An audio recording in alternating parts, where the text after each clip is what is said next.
17 hours after a 10-inning marathon that took 4 hours and 7 minutes to play. What we expect from the Saskatoon Berries tonight. Good evening, I'm Les Lazaruk. Welcome to Game 1 of the best-of-3 East Division Final as the Saskatoon Berries take on the big city Saskatchewan rivals, the Regina Red Sox, in Game 1. And it should be an interesting best-of-3 series. This will be the 11th time these teams meet during the course of the 2025 season, 10 times during the regular season. The Berries won 7 out of 10. We're 3-2 here at Next Gen Patch at Cairns Field, outscoring Regina 32-28. And then 5 meetings in Regina at Curry Field, the Berries winning 4 out of 5 and outscoring the Red Sox 38-22. Something to keep note of, though. The Regina Red Sox won 3 of the last 5 head-to-head meetings in the regular season between them and the Saskatoon Berries. So it's going to be interesting. Regina during the regular season, 29-27. They were 7-3 in their last 10 games, finishing up to third in the East Division. They were 13-15 on the road, and as I mentioned, only won 3 of 10 head-to-head meetings with the Saskatoon Berries. We'll tell you more in a moment, but we're just about set and ready to go with our national anthem.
Regina advanced to the best-of-3 East Division Final by taking 2 games straight in the best-of-3 East Division semifinal over the Medicine Hat Mavericks, the second-place team in the East Division, including a win on the road in Medicine Hat. For the Berries, regular season, 46 wins, 9 losses to 46 wins, breaking a record for most wins in a single season in the WCBL. Berries, of course, finished first in the East Division, first overall in the league.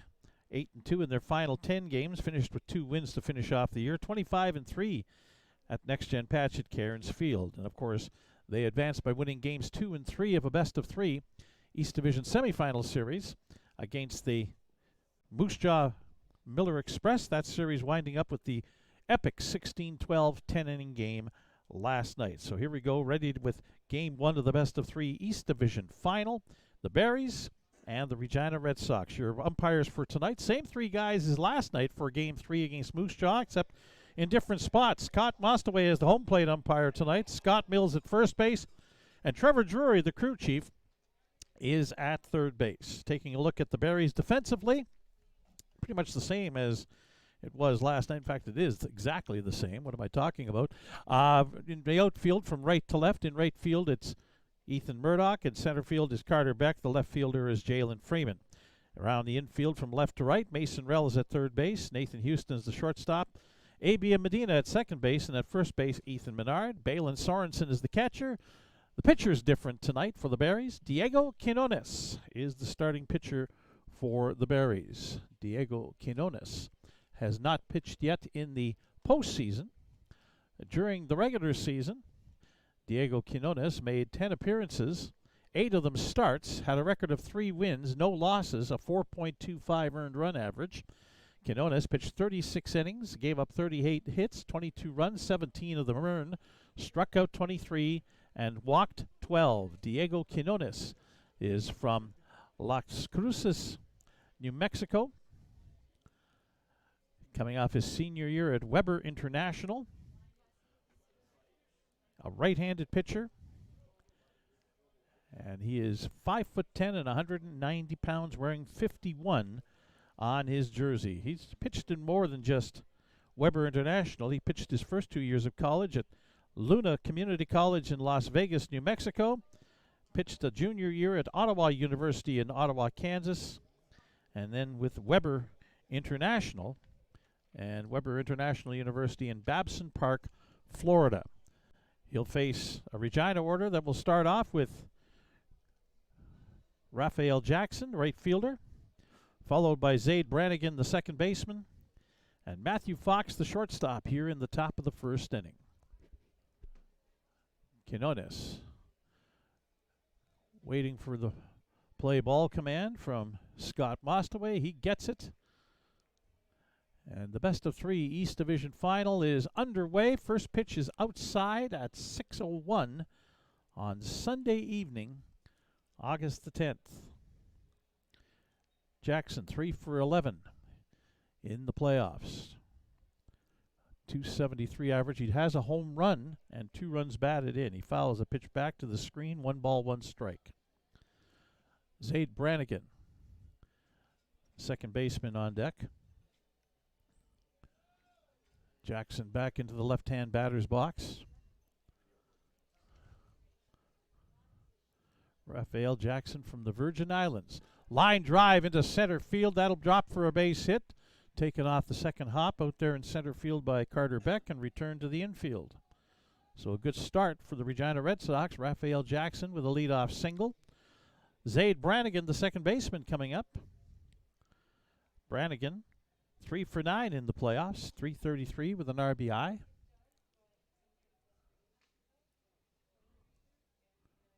Right-handed hitter. Latecomer to the team from St. Thomas in the Virgin Islands, coming off his senior year at Georgia Gwinnett. First pitch up high, ball 1 from Diego Quinones. Brannigan hit .327 over 15 games that he played with the Red Sox before the playoffs, with a home run and 10 RBI. Quinones pours in a fastball for a strike, 1-1.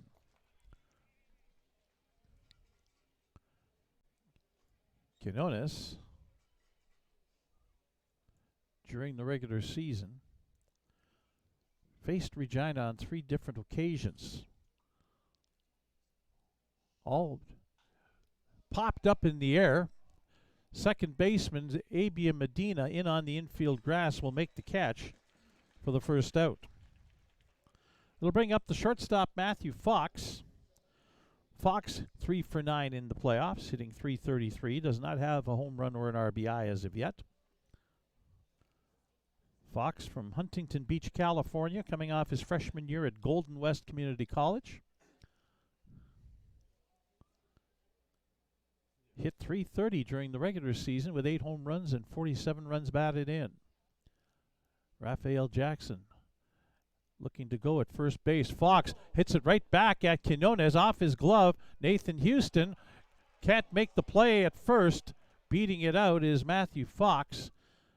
A line shot back at Quinones, who was able to knock it down but could not make the play, and the ball ended up in behind the mound. Houston came in, tried to barehand it and make the play at first, but was just a little bit late. So Fox on out of the single, and Jackson on at second base now, and up comes the cleanup hitter, the designated hitter Brady Bye. Bye, a Regina product, listed as a catcher, having an all-star year in his junior season at Point University. In his 3rd year with the Regina Red Sox. Quinones checks the runners. First pitch swing and a miss, strike 1. Bye is 4 for 9 in the playoffs, hitting .444. He has 4 runs batted in out of the cleanup spot. We're just nicely underway here at Next Gen Patch at Cairns Field on a cloudy Sunday evening as we're getting into the middle stages of August. The East Division Final underway. On the outside corner at the knees, 2 strikes on Brady Bye. Environment Canada, besides the cloudy skies, tells us the temperature is 22 degrees Celsius, 72 Fahrenheit for our Americans who are tuning in, family members, friends, interested spectators. Thank you for joining our webcast this evening. 2-strike pitch coming up on Brady Bye.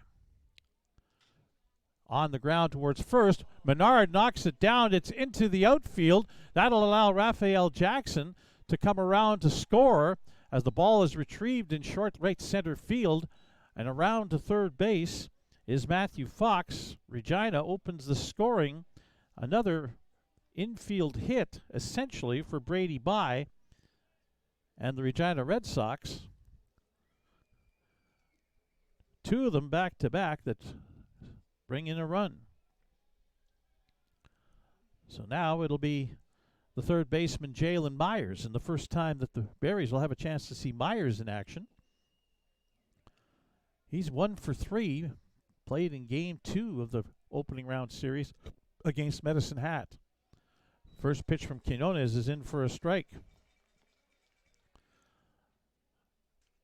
Cloudy, 22 degrees, southwest breeze at 10 kilometers per hour, so not really much in the way of a factor as far as that goes. Myers did drive in a run in that Game 2 victory as Quinones with a check over at first base on Brady Bye. First and third with 1 out. Bye could be taking off from first base, try and goad the Berries into throwing it down and try a double steal. Breaking pitch in for a strike. Quinones gets ahead of Myers, 2 strikes. Mind you, he had the same count on Brady Bye, and Bye hit a sharply hit ground ball that Ethan Menard went to his right on to try and field, tried to backhand it, and it was off the tip of his glove and deflected into right center field. This one's on the ground. Medina trying to stab it, can't come up with it, knocks it down. Fox is in to score. It's 2-0. And we'll wait to see what the official scoring is on that play. It's going to be a base hit for Jalen Myers. So back-to-back 2-strike hits for the Berries, or for the Regina Red Sox. 3 infield hits out of 4 hits so far in the inning, and only 1 away, and a 2-0 lead for the Red Sox early in the ballgame. Brings up the center fielder Ian Montz. 0 for 7 in the playoffs so far, but does have a run batted in. Diego Quinones kicks and delivers in there for a strike. Quinones pitched in relief here at Next Gen Patch at Cairns Field against Regina, a 4-2 Red Sox win. Pitched a scoreless and hitless inning, gave up a walk that game. But 1-2 starts in Regina back near the end of June and into July as Montz fouls a pitch back to the screen, and he's behind 0-2. On July 1st in Regina, a 5-3 Berries win. Quinones pitched 5 2/3 innings. Gave up 6 hits, 3 runs, 1 earned, struck out 1. And then on June 24th, a 10-4 Berries win in Regina at Curry Field. Quinones started and went 5 innings, gave up 7 hits, 2 runs, both earned, struck out 5. The 1-0-2 pitch is just outside, 1 ball and 2 strikes. James Wright, the first baseman, on deck. Quinones peering in at Balin Sorensen looking for a sign. What to throw in this situation to Montz? This one's hacked towards first base. This is going to be an easy out as they're going to touch the bag. The home plate umpire is looking for some help here because Montz never ran, thinking that it was a foul ball. And so now Scott Mostaway is going to confer with Trevor Drury and Scott Mills as to what the call should be there. The Berries completed the play, but Montz never took off out of the batter's box, thinking there was a foul ball at home plate. So the discussion on here, and we have a little bit of a situation here early. Montz is called out. He's going to be upset, and they're going to call it a foul ball. So the count holds at a ball and 2 strikes to Ian Montz, another latecomer to the Regina Red Sox from Lafayette, Louisiana, coming off his senior year at LSU at Shreveport. Brady by at second base, Jalen Myers at first. Top of the first inning. Just underway. The 1-2 pitch. Montz hits it in the air. Left center field, Jalen Freeman going back as that's carrying, but Freeman will make the catch. By tags up and will make his way over to third base. But now 2 away for the first baseman, James Wright. Wright is 5 for 9 in the playoffs with a home run and 5 runs batted in. He was the most productive of the Regina Red Sox players during the opening round against the Medicine Hat Mavericks. Wright's home run, one of 2 hit by Regina in the opening round series against Medicine Hat. First pitch fouled off at the plate, strike 1.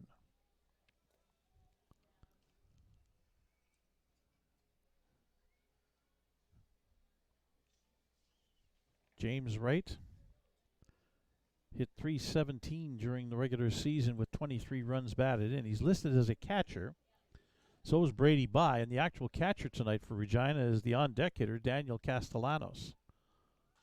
Wright on the ground, Rell up with it. He'll make the long throw across the diamond to first to retire the side. So Regina scores 2 runs in the top of the first inning on 4 hits. There were no Berries errors and 2 runners left on base. After a half an inning, it is Regina 2 and the Saskatoon Berries coming to bat as you're watching Berries baseball on FloCollege.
So Xander Udi Singer from the Regina Red Sox and a Regina product staked to a 2-0 lead against the Saskatoon Berries after a half an inning. Going to the bottom of the first, he'll face the Berries' first 3 of Carter Beck in center field, Ethan Menard at first base, and Abian Medina, the second baseman. For Xander Udi Singer, this will be his first playoff appearance during the regular season. 12 appearances, 2 of them starts only. 3 wins and 1 loss, a 4.61 earned run average. The Regina product, finishing off his senior year at Okanagan College, pitched 25 in the 3rd innings, allowed 21 hits, 17 runs, 13 of them earned, struck out 17 and walked 10. He pitched 3 times in relief against the Berries during the regular season. July 31st at home, an inning, giving up an unearned run. June 24th at home against the Berries, pitching an inning and giving up 2 runs on 3 hits and a 10-4 loss. And my apologies, that's the only 2 times he did. Oh no, hold on. Let's view all. Yeah, that's it. Oh, no, there was a third time. May 31st as a strike thrown to Carter Beck. May 31st, an 8-3 Berries win. Udi Singer pitched an inning in the third and gave up 3 hits, 2 runs, 1 of them earned. 1 strike pitch to Beck. He'll foul that off, and that's into the parking lot over top of the third base bleachers. Quickly, Udi Singer up ahead. 2 strikes on last night's hero. A grand slam home run in the bottom of the 10th inning to give the Berries the 16-12 marathon victory over Moose Jaw. Beck, line drive into right field, a base hit. That's Carter Beck's 10th hit of the playoffs in 19 at-bats as he goes above the 500 mark. It'll bring up Ethan Menard, the first baseman. Menard hitting .333 in the playoffs, 5 hits and 15 at-bats. He has 3 RBI. Of course, Menard during the regular season was 3rd in the WCBL in batting average at .392 and tied for 2nd in home runs with 12. Swing and a miss at the first pitch, strike 1. Menard from Opelousas, Louisiana. 6'1", 215 pound. First baseman, can also catch, but they haven't really needed him to catch. Maybe a couple of times this year as they throw over to check on Carter Beck, who does have base-stealing speed. Has yet to try a steal in the postseason. Breaking pitch in for a strike. Menard behind 2 strikes to Xander Udi Singer. A.B. Medina, the second baseman, is on deck.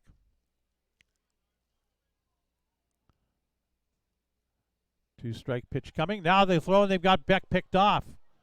Beck was going to go, and now Brannigan, the second baseman, chases him back. He'll dive in, but will be called out as the pitcher, Udi Singer, takes the throw and applies the tag. So there's a caught stealing. 1-3-4-1 for the first out. And now 2 strikes. Beck was itching to go on that 2-strike pitch, and Udi Singer saw that it was happening and caught Beck leaning the wrong way. 2-strike pitch. Bends outside. Ball 1, 1-2.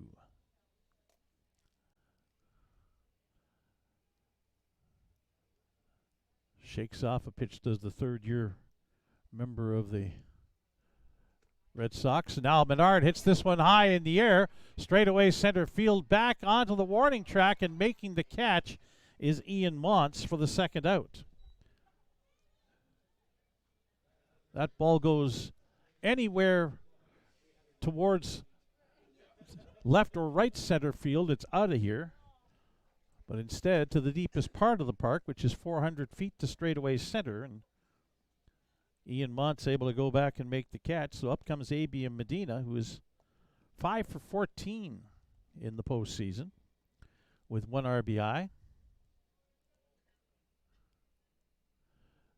Udi Singer's pitch on the ground, off the glove of the first baseman Myers into right field in foul territory. Medina is digging for second. He'll get in there as Raphael Jackson, the right fielder, finally chased it down and threw the ball into the infield, but not in time. So a double for A.B. Medina as the first baseman, James Wright, had the ball hit just off to his left and couldn't get the play made. That was a hot shot off the bat of Medina. First pitch swinging against Udi Singer, and it'll bring up Mason Rell. Rell 5 for 15 in the playoffs with 3 runs batted in, including maybe even bigger than the home run by Carter Beck in the 10th inning last night, the RBI single in the 9th. It takes a strike that drove in Evan Janner from second base with the tying run and brought around extra innings. That was a 3-2 count with 2 away, so the Berries were 1 strike away from being eliminated. 1 strike pitch, called strike 2, and there's umpires in the crowd calling for a balk. I didn't see anything untowards. Rell takes a moment to step out of the batter's box. And play called back in by Scott Mostaway, the home plate umpire. Rell down 0-2. Udi Singer's pitch. This is lifted into the air. Center field. Mont's coming on. He'll outrace the ball and get to the spot. Make the catch to retire the side. Berries get 2 hits, no runs, no Regina errors, 1 runner left on base after an inning. It is Regina 2, Saskatoon no score as you're watching Berries baseball on FloCollege.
Eight, 9, and 1 hitters for the Regina Red Sox coming up against Diego Quinones in the top of the second inning. Regina jumping out to a 2-0 lead with 4 hits in the top of the first, 3 of them infield singles. It'll be Daniel Castellanos, the catcher, Jordan Tucker, the left fielder, and then Raphael Jackson up for a second time already in the ball game, the right fielder for the Regina Red Sox. Castellanos strides towards the plate. He's from Los Angeles, California. Went to West Texas A&M coming off his junior year there. Castellanos didn't play a lot during the regular season. First pitch swinging, line drive, caught! Wasn't a hard hit line drive, and Ethan Menard at first base dives to his right and snares it for the first out. First pitch swinging was Castellanos.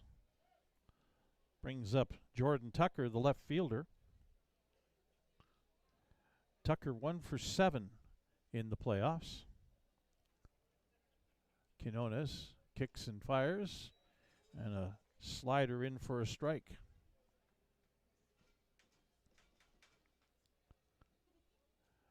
Again, Quinones is listed on the roster page as being from La Cruces, New Mexico.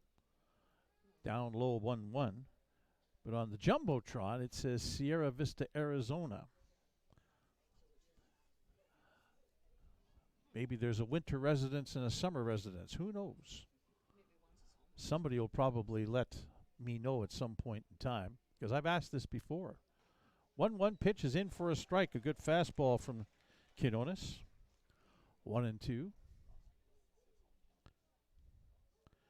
Tucker hitting .303 during the regular season with 4 home runs and 32 runs batted in.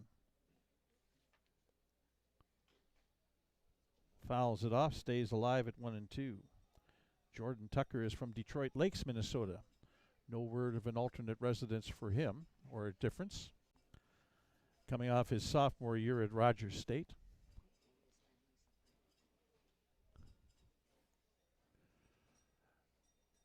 Quinones ready to go again. 1-2 pitch. That one spins outside. 2 balls and 2 strikes.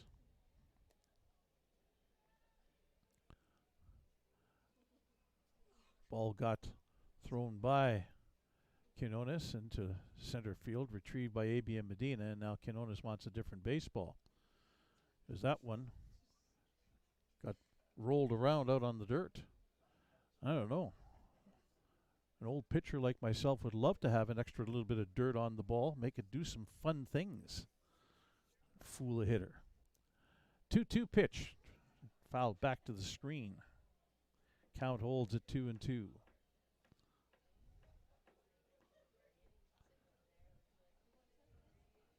especially if you throw, a screwball or... Does anybody throw a screwball anymore? Now it's called a sinker ball more so than anything else. 2-2 pitch. That is outside and a full count. Just outside. And again, the home plate, the umpire is in behind home plate in the stands. Don't agree with the home plate umpire. 3-2 pitch. Popped up in the air. Shallow right field. Caught there by second baseman Abian Medina for the second out. Raphael Jackson, who got this party started back at 6:01 with a single up the middle. Line drive single into center field and came around to score. One of the 2 runs for Regina last inning. Jackson hit .353 during the regular season, 6 home runs and 38 runs batted in. A good left-handed hitter. First pitch is down low, ball 1.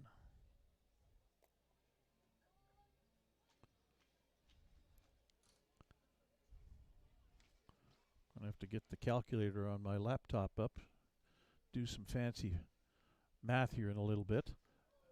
Jackson hits this one in the air to right. It's coming down, but Ethan Murdoch able to come over and catches it knee high, moving to his left to make the play. That's a 3 up, 3 down, top of the second inning. No runs, no hits, no Barry's errors, nobody left on base. After an inning and a half, it is Regina 2, Saskatoon no score. You're watching Barry's Baseball on FloCollege.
Bottom of the second inning coming up.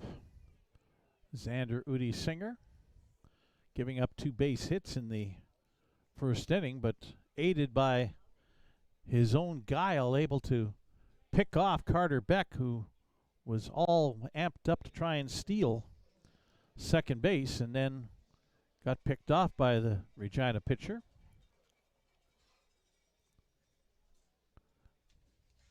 He'll face Nathan Houston. These guys probably know each other a little bit. Udi Singer, maybe a couple of years older, but he's from Regina. Houston, whose hometown is listed as Melville, but attended Martin College or Martin Collegiate in Regina, is coming off his sophomore year. He takes a pitch inside, ball 1. Houston 2 for 12 in the playoffs, 167 average. Hits it on the ground, but wide of third base, foul, 1-1. Houston has an RBI so far in the postseason. Nathan Houston in the regular season hit .312, 3 home runs and 38 RBI. 1-1 pitch. Down low, 2-1. Catcher Daniel Castellanos trying to pick the glove up and frame it a little bit for home plate umpire Scott Mostaway, who wasn't biting. 2-1 pitch is on the outside corner, 2-2. Now the fans behind home plate again not happy, and even Nathan Houston questioning where that was exactly. 2-2 pitch coming.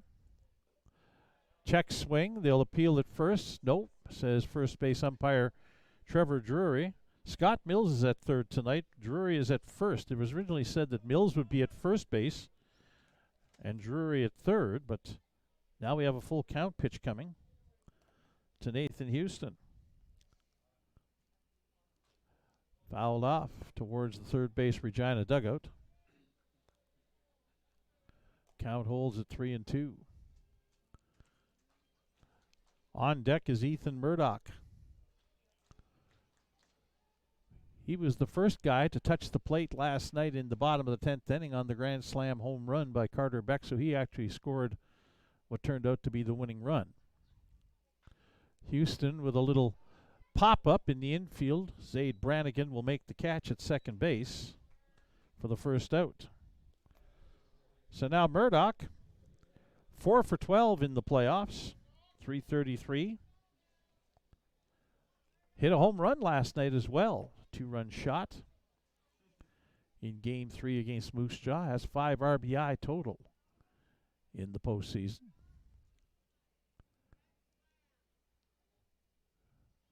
First pitch from Udi Singer is down low, ball 1. Corey Waters, the DH, on deck. Murdoch coming off his senior year at Marshall University. Swift Current is his hometown. Breaking ball down low, 2-0. The first time that Udi Singer has fallen behind 2-0 to a Barry's batter. This is the 6th one of the game. 2-0 pitch fouled off at the plate, and that will take a bite out of catcher Daniel Castellanos. Fouled down where the shin guard doesn't protect the leg, just above the knee. That'll smart. He'll walk it off a little bit. Stretch it out. Scott Mostaway gave a new baseball to pitcher Xander Udi Singer, giving Castellanos a moment to try and get the feeling back and recover. Now ready to go. 2-1 pitch. Down low again. 3-1.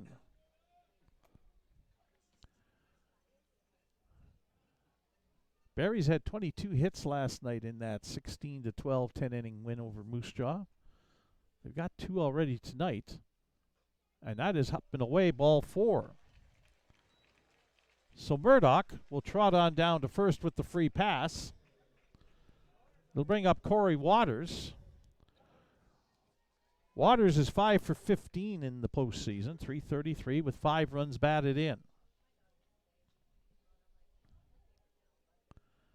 One of 5 Saskatoon products. Regulars on the roster, not including the affiliates.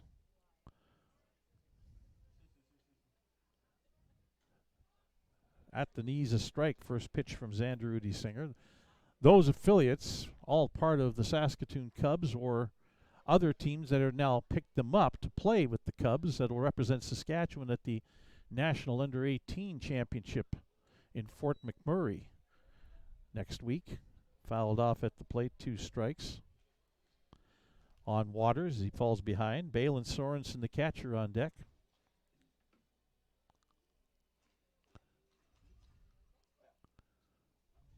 Right-handed hitting Corey Waters. Murdoch at first. And a throw over to check on him. Red Sox have scouted a little bit. They know that the Berries tend to want to go with 2 strikes and try and steal a base with less than 2 outs. Murdoch doesn't go there, and Waters hits this one in the air. Right center field. Montz got a good jump on that and was able to come across to his left and make the catch on the line drive for the second out. So now Balin Sorensen, who's 2 for 13 in the playoffs, had a 2-run home run last night in the win over Moose Jaw. A 154 playoff average. He'd like to be able to improve on that here right away in this game. Jalen Freeman, the left fielder, is on deck for the Berries. Murdoch takes off on the first pitch. Castellanos' throw, not in time. Murdoch steals. And I believe that pitch was, no, that was in there for a strike. And they'd confer with Xander Udisinger, who wanted to know that as well. Confirmed by home plate umpire Scott Mostaway that the first pitch was indeed a strike to Balin Sorensen. And that one's a strike as well, a fastball right down the pipe. Sorensen, a .278 hitter in the regular season, 7 home runs, 33 runs batted in. From Monroe, Louisiana. Finished his senior year at Southeastern. Now, time called. Southeastern Louisiana University in Hammond is where he finished his senior year. 2-strike pitch coming. Breaking pitch is in there for a called strike 3 to end the inning. Xander Udisinger with his first strikeout of the night. Walked a man. That's left on base. No runs, no hits.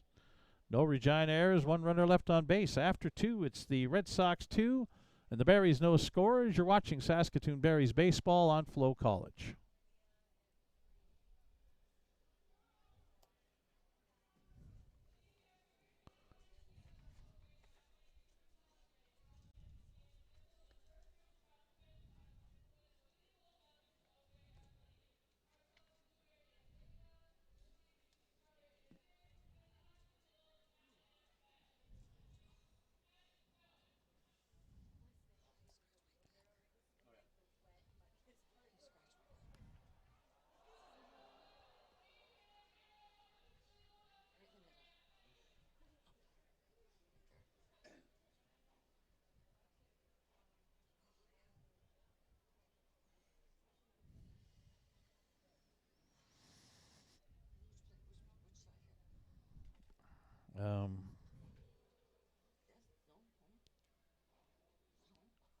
Two.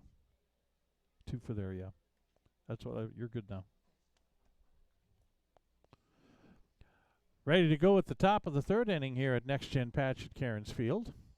Balin Sorensen, who made the last out for the Berries, just now making his way to the plate to receive a couple of more warm-up tosses from Berries starter Diego Quinones here in Game 1 of the best-of-3 East Division Final. Regina jumping out to a 2-0 lead. 2 runs in the top of the 1st inning. They'll send up their 2-3-4 hitters here in the 3rd inning. Zaid Brannigan, the second baseman, shortstop Matthew Fox, and DH Brady Bye. Brannigan popped out to second base, his first time up.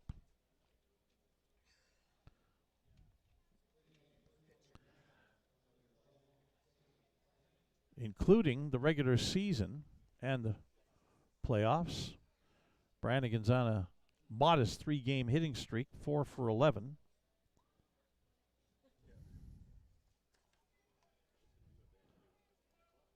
My math tells me that's 364, and it is. First pitch swinging, hit in the air, right center field. Beck converging, so is Murdoch, and Murdoch reaches out and makes the catch just short of the warning track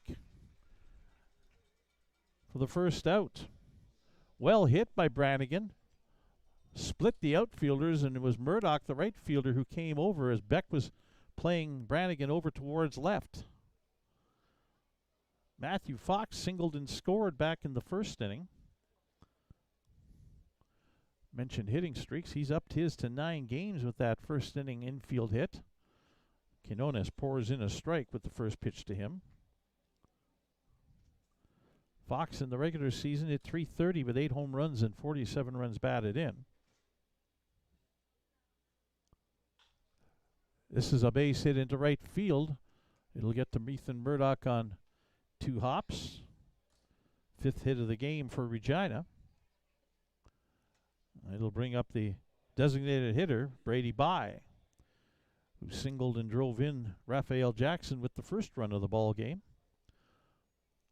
A hot shot to Hopper that Ethan Menard got a glove on but could not squeeze off the tip of his glove. Ball ended up in short right field as ABM Medina was over to try and field the ball as well and had it deflect away from him. By first pitch swinging, pops it up high in the air. Jalen Freeman coming on from left field and doesn't make the catch. Houston picks it up, fires to second. They get a force out. So By is on a fielder's choice.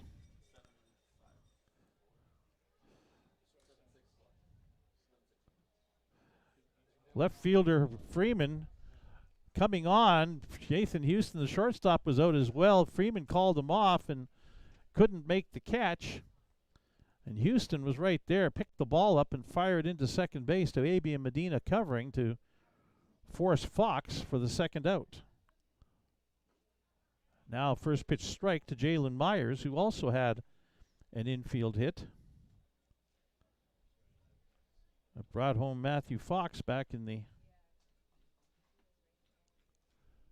first inning. Wind's starting to pick up a little bit. On the inside corner again as Myers is edging his toes onto the right-hand batter's box closest to the plate, the line. So anything right in on the fists, it's not all that far away from his body. 2-strike count. A fastball up high, ball one.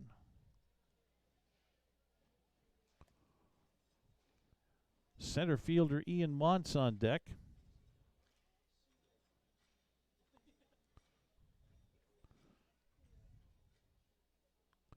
Jalen Myers, 1-2 pitch.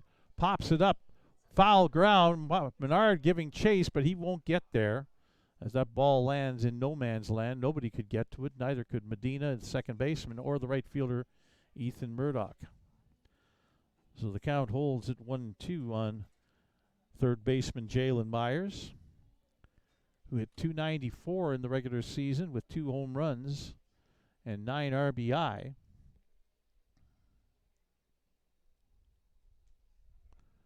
Playing in just 10 games. From Arlington, Texas, coming off his junior year at West Texas A&M. Quinones. A 1-2 delivery again. That one is deemed to be low. 2-2. And again, the diamond seating umpires behind home plate, letting Scott Mostaway, the home plate umpire, know what they think. 2-2 with 2 away here in the top of the third inning. Runner on first. Low one away, a full count now on Myers. Center fielder Ian Montz is on deck. Quinones was ahead 0-2 on Myers. Fouled off a pitch. Has taken a few. Now Quinones trying to finish off, and he'll step off the rubber and force Brady By, the runner at first, to get back to the bag. He'll be moving with the pitch with 2 away in the full count.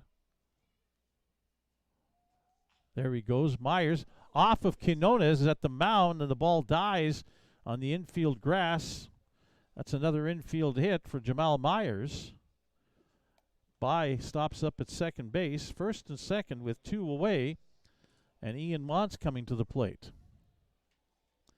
That's 6 hits for Regina. 4 of them have been of the infield variety. They've been hit okay. It's not like they're squibby hits, but 2 of them have hit off of the pitcher right back at him, and he's been unable to field it, trying to get into fielding position. So now Montz, who flew out to left field his first time up, hit it well too. Swing and a miss, strike 1 on a breaking ball.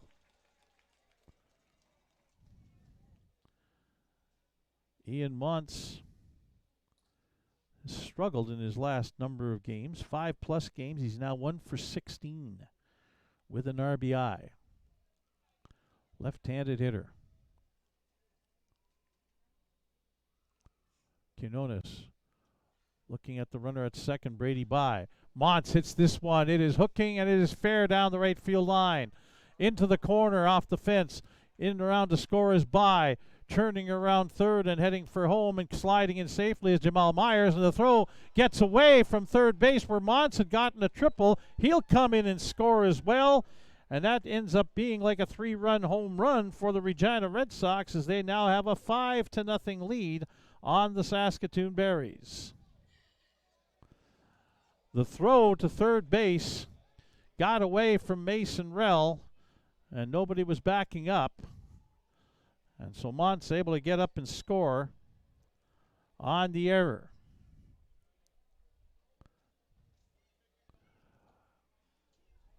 James Wright, the first baseman, coming up.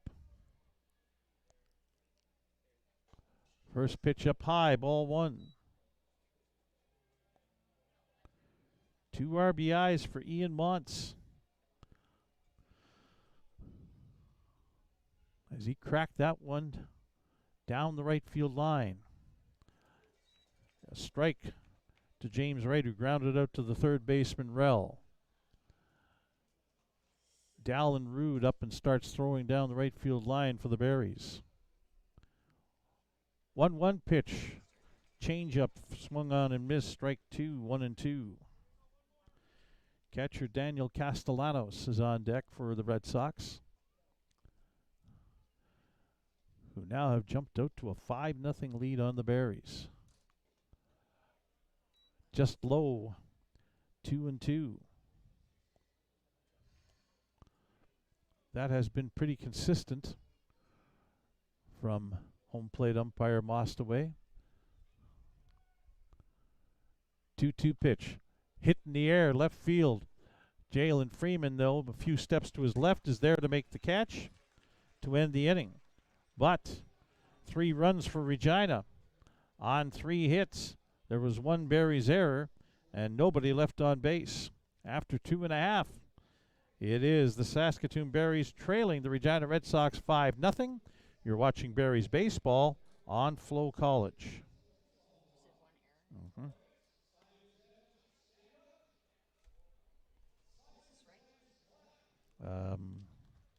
Yep. Yep.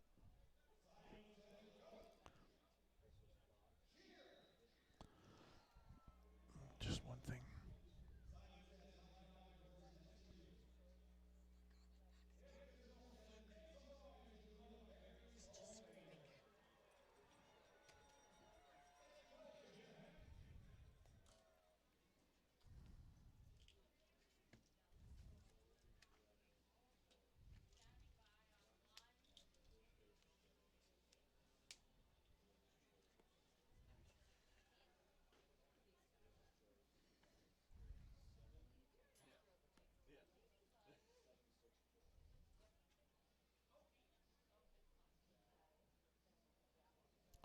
Bottom of the 3rd inning upcoming. Catcher Daniel Castellanos, who was in the on-deck circle when the final out was made, just now getting to his spot behind home plate to catch. Final couple of warm-up tosses for Xander Rudy Singer, who finds himself with a 5-0 lead here over the Saskatoon Berries, heading to the bottom of the 3rd. He'll finally face a hitter for the first time here in the bottom of the 3rd, that being left fielder Jalen Freeman to lead things off, and then to the top of the order, center fielder Carter Beck and first baseman Ethan Menard. Freeman hitting .500 for the playoffs, 7 for 14 with a couple of RBI. Houston, Texas product.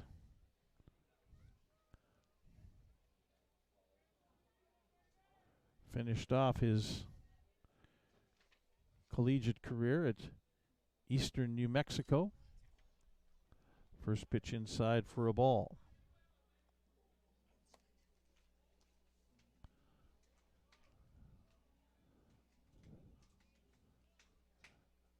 Xander Rudy Singer throws from out of the stretch even when there's nobody on. Outside, 2-0.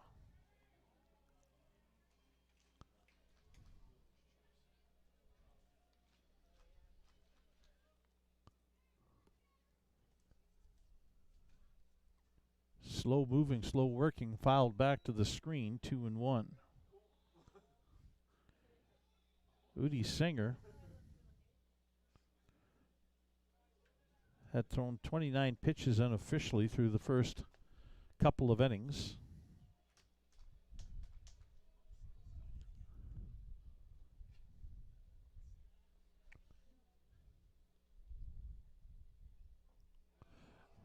And there's a called strike on the check swing, called by the home plate umpire Mostaway. 2-2.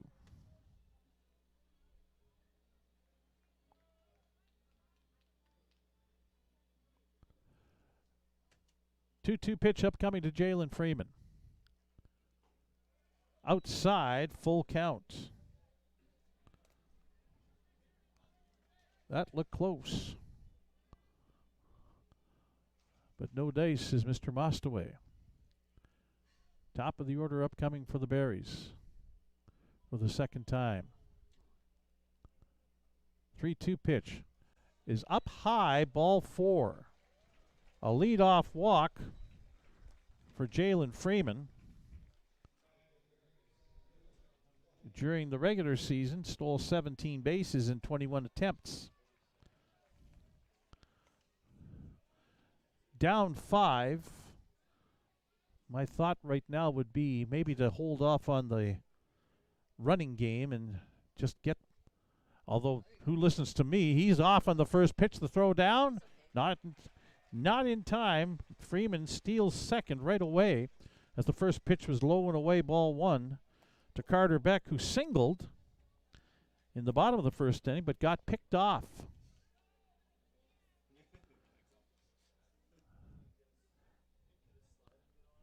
Beck is 10 for 19 in the playoffs. Handy dandy calculator tells me that's 526. With 2 home runs and 9 runs batted in the playoffs. Beck hits this one high in the air and foul, and it'll be on top of our building. Hit the thud. So 2 strikes is the count on Beck. I thought the first pitch was a ball, but obviously not. It was a strike, as indicated and corrected by Scott Mostaway.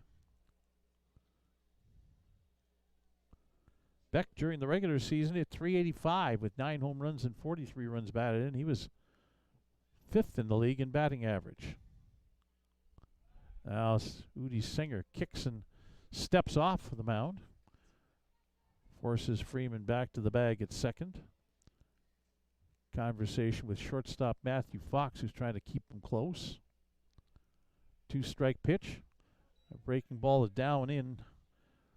1 ball, 2 strikes. Ethan Menard, first baseman, on deck for Saskatoon.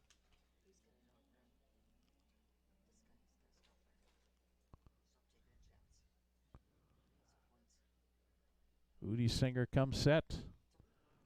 1-2 pitch upcoming.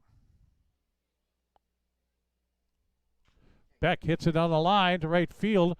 Raphael Jackson comes on and makes the catch knee high and guns the ball back into the infield. That was a well-hit line drive, but it hung up just a little bit too much. Ends up being the first out. So now Ethan Menard, who flew out to deep center field to the warning track, his first time up. Menard on a modest 3-game hitting streak coming into today with 3 RBI in that time, including the out in the first inning, hitting .313 during the streak, 5 for 16.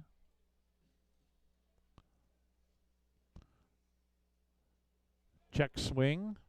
They'll appeal, and it's not granted by the umpire, Trevor Drury, who's positioned between first and second, so it's a ball.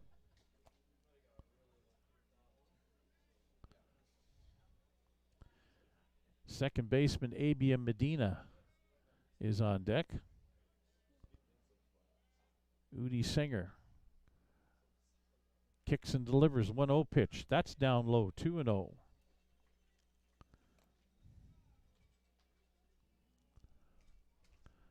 Menard coming off his senior year at the University of Texas at Tyler. Team who went to the College World Series this year. As he said, it was a big deal to win our conference as he takes a pitch for a strike. And a lot of the emotion from winning that kind of sapped them going into the College World Series, where they weren't nearly as good as they had been during the course of their conference season.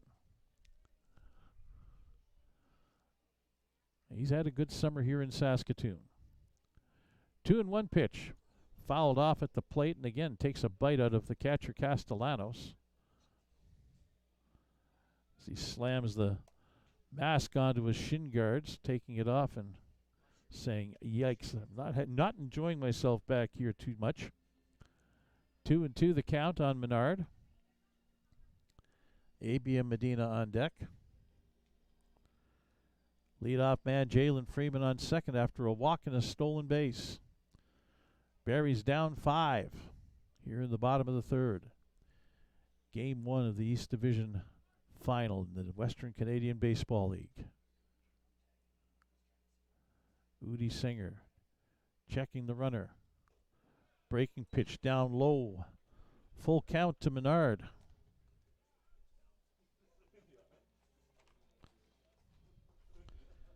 Ethan this past year at University of Texas at Tyler hit .315. 4 home runs and 21 runs batted in. Payoff pitch hit on the ground towards the shortstop Fox. He'll throw on to first in time. Holding at second base is Jalen Freeman. 2 away, and ABM Medina coming up. He doubled his first time up.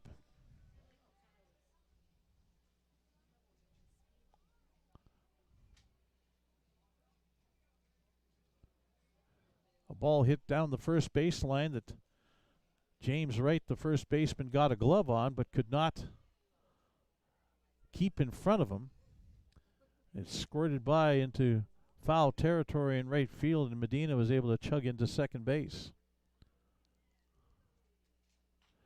He'll get a little looper into right field. That'll get down. Freeman coming around third. He'll come home and score, and the Berries are on the board. An RBI single, first pitch swinging for ABM Medina, and it's 5-1. As Medina now has hits in 4 out of 5 games, regular season and playoffs included, 9 for 22 in that time with 4 RBI. Mason Rell flew out to center his first time up.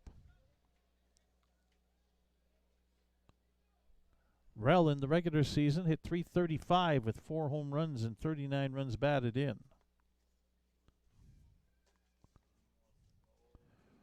And that's a strike called on the young man, a freshman, coming off his freshman year at Indiana State University. Teammate of Carter Beck and pitchers Jacob Spencer and Zach Laird down in the Berries bullpen. 1 strike pitch, breaking ball, outside, 1-1. Rell coming into the game on a 4-game hitting streak, playoffs and regular season combined. 6 for 22 now in that time. 273. Throw over to first to check on Medina, who's barely off the bag. A home run and 7 RBIs for Rell in the last 4 games. That home run, of course, the grand slam that gave them the victories record for a single season. Pitch down low, 2-1. Nathan Houston, the shortstop, is on deck.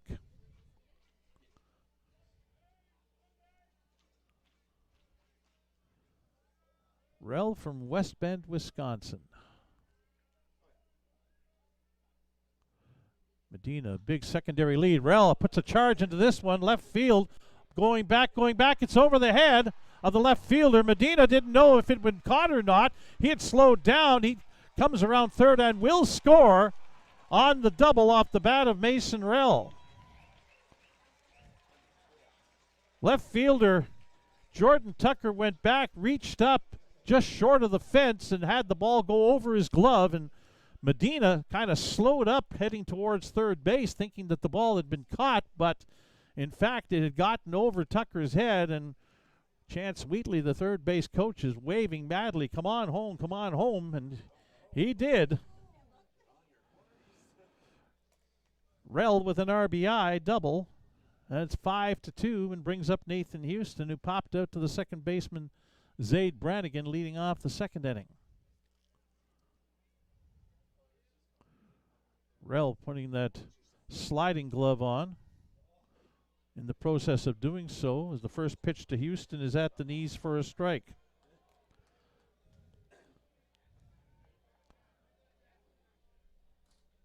Houston trying to snap out of a little bit of a late season slump as he just talks things over here with Scott Mostaway. He did that the first time up as well. He wasn't happy with the strike call that was assessed on him.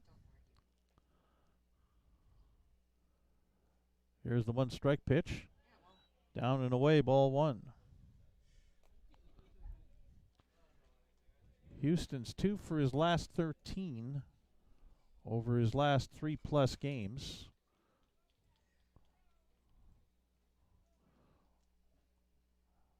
But a base hit here probably drives in a run if it gets into the outfield. Rell with good speed at second base. He's got a good lead now. Udi Singer steps off and wants catcher Castellanos to go through the signs again. Zaid Brannigan, the second baseman, moving over to stay a little closer to second base and to hold Rell close to the bag a little. 1-1 pitch upcoming to Nathan Houston. On the ground just wide of third, foul.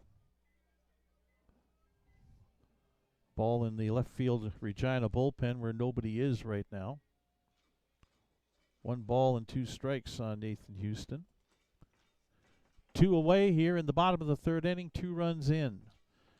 Barry's answering back after giving up 3 in the top of the third.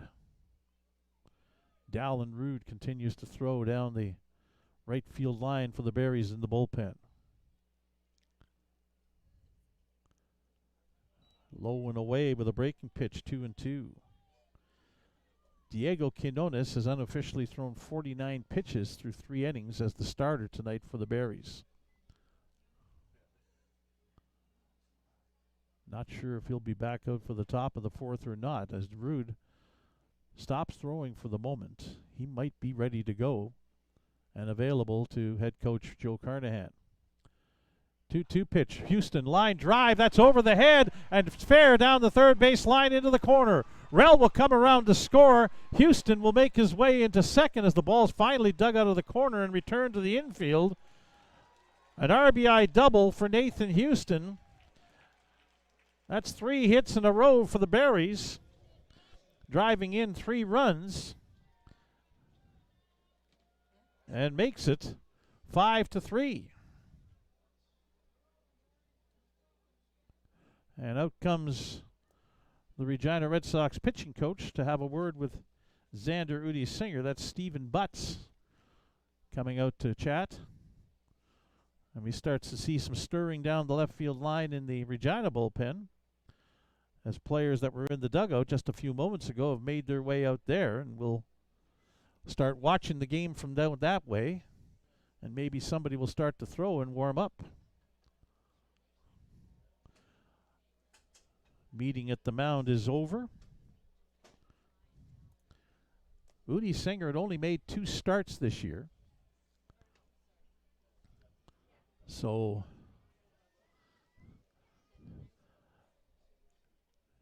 don't know how much he can go as far as pitch count goes, but that's starting to get up there as well. First pitch to Ethan Murdoch down low, ball 1. Murdoch walked back in the second inning.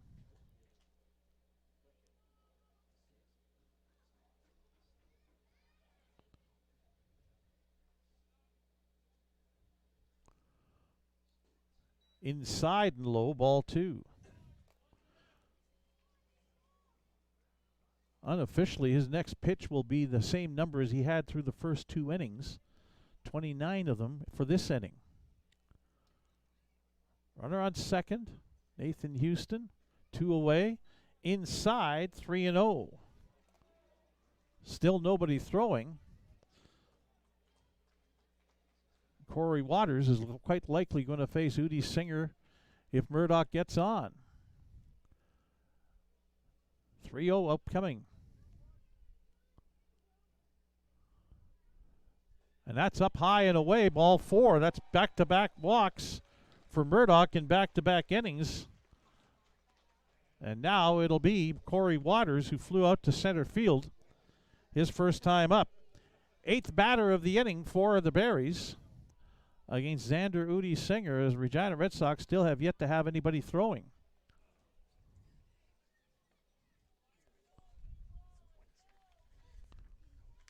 Waters has home run power, 12 of them during the regular season.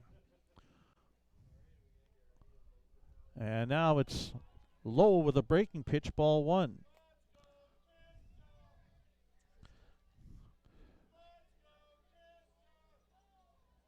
Waters hit .363 during the regular season with 12 home runs and 45 RBI.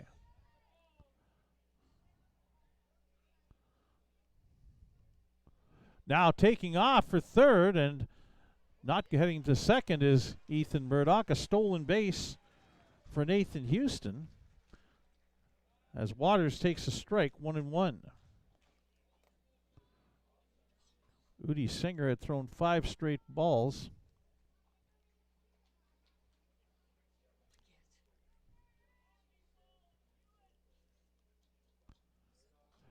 Fouled off on a breaking ball, 1 ball and 2 strikes. Murdoch at first, Houston at third, 2 away here in the bottom of the 3rd inning. 3 runs in for the Berries. They trail 5-3. Game 1 of the best-of-3 East Division Final. Now Murdoch heads for second, and Waters will send him back to first base by fouling that off onto the top of our building next door to us. Count holds at 1-2.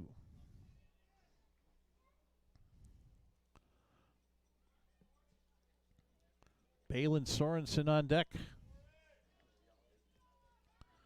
Udi Singer gets the sign he wants and the pitch selection he wants from catcher Castellanos. Again, Murdoch on the go. This one's lined into center field, a base hit. Murdoch around second. He'll get to third. In to score is Nathan Houston, and it's 5-4.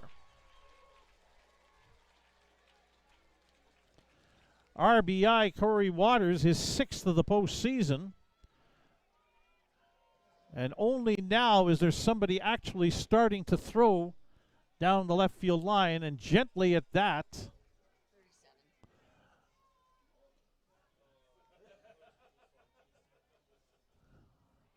Nicholas Yard is started to just throw for Regina in the bullpen as the 9th batter coming up to bat in the inning for the Berries is Balin Sorensen, the catcher, who struck out to finish off the 2nd inning. Fouls the first pitch off, strike 1. Murdoch is the tying run, 90 feet away from home plate. Waters on at first.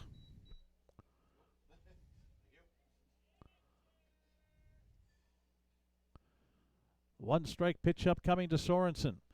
This one's a little looper. Brannigan, though, will come over and make the catch at the edge of the outfield grass for the 3rd out.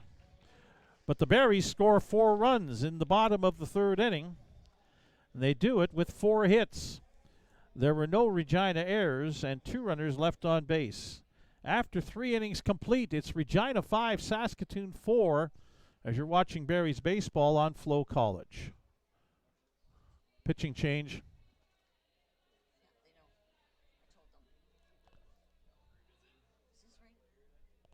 Just leave it because I'm going to do the update. Yeah, it is. Actually, you need one more. Yep.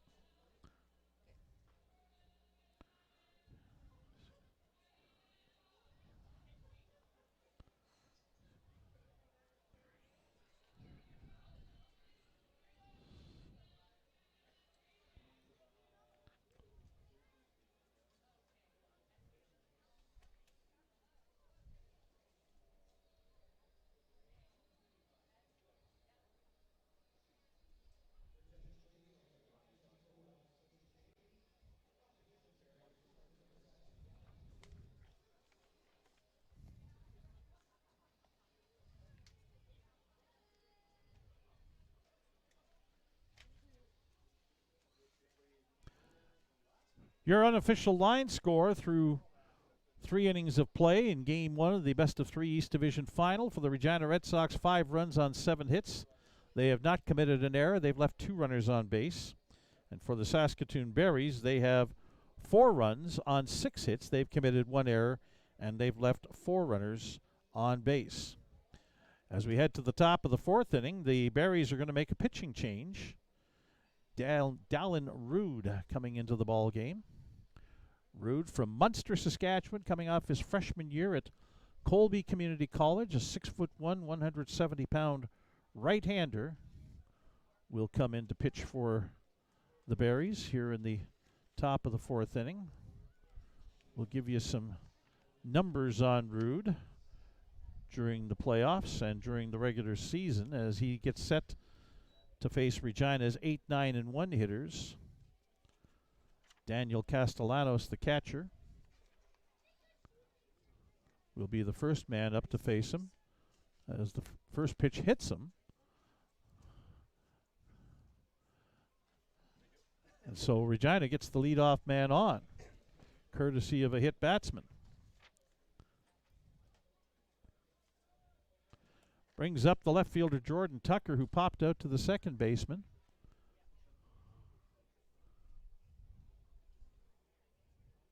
Back in the 2nd inning. First pitch from Dallin Rude to the second hitter he faces is a strike. Rude pitched in Game 2 of the playoff series against Moose Jaw. This is on the ground. Rell at third, to second for 1, on to first, in time, double play.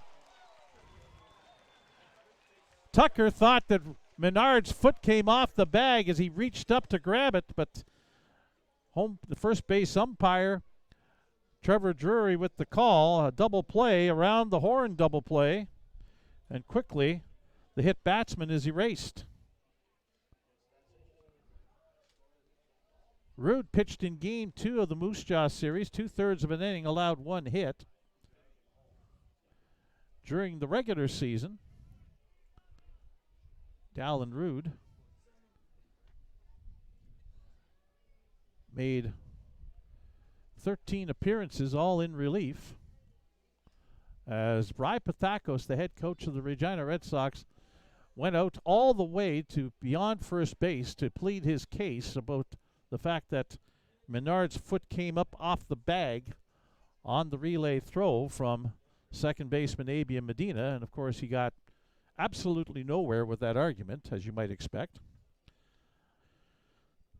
Rude, as I mentioned, during the season, 13 relief appearances, 3 wins, no losses, a couple of saves. He pitched 26 innings, allowed 31 hits, struck out 19 and walked 4. He'll face the top of the order now, Raphael Jackson.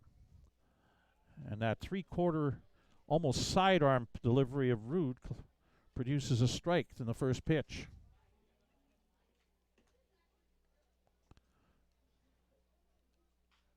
Hit foul past first base off a breaking ball.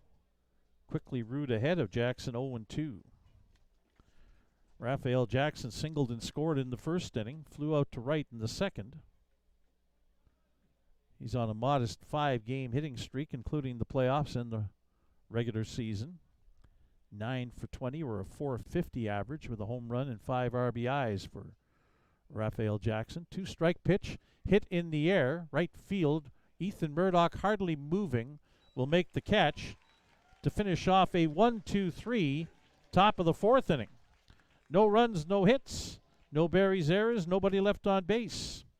After 3.5, it is Regina 5, Saskatoon 4, as you're watching Berries baseball on FloCollege.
As we head to the bottom of the fourth inning, Regina Red Sox will take their starting pitcher out of the game and bring on a reliever. Nicholas Yard coming into the game in place of Xander Udi Singer. Yard did pitch once against the Medicine Hat Mavericks in the opening series. A third of an inning, gave up one hit. That was back on the Thursday, the Game 2 win at home at Curry Field by a 13-7 score. For the regular season, Nicholas Yard, in his second year in the Regina Red Sox, made 15 appearances, 3 of them starts, had a 1-3 record with a save, pitched 34 innings, allowed 30 hits, struck out 30, and walked 13. Nicholas Yard is from Niwot, Colorado, coming off his junior year at Duane University. 6'1", 180-pound right-hander. Not the first time that Yard has faced the Saskatoon Berries this year. He did pitch in this ballpark through an inning, a clean inning with a strikeout back on June 25th when the Berries beat the Red Sox by a score of 6-5. So Nicholas Yard into the ball game to pitch for the Regina Red Sox. 5-4 Regina with the lead. Jalen Freeman leads off again. He did last inning, walked and scored one of the 4 Berries runs as they sent 9 men to the plate against Xander Udi Singer.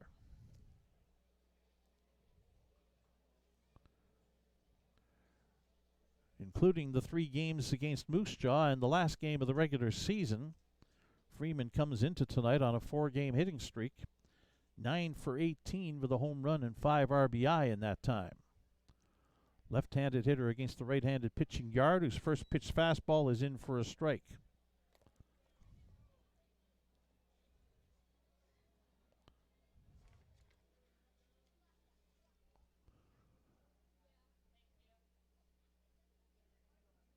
Third baseman Myers in at third, and he'll have to make a play, trying to barehand it, as that one was a swinging bunt that was level with the mound when tried to come up with it, but that'll be an infield single for Jalen Freeman to extend that hitting streak to 5 games.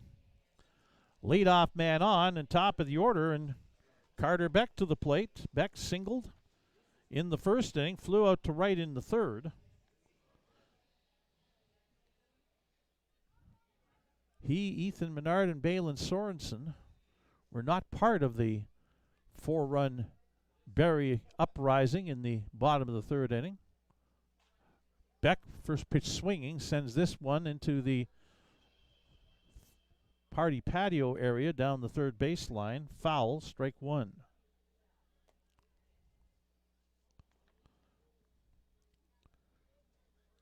Again, including regular season and playoffs, Beck on a 6-game hitting streak now. Breaking ball up high, ball 1, 1-1. 500 in that time, 14 for 28 with 2 home runs and 11 RBI.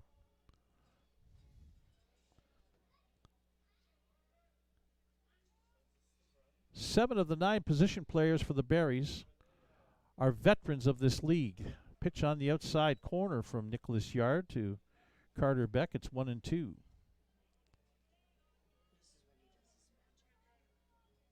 Ethan Menard on deck.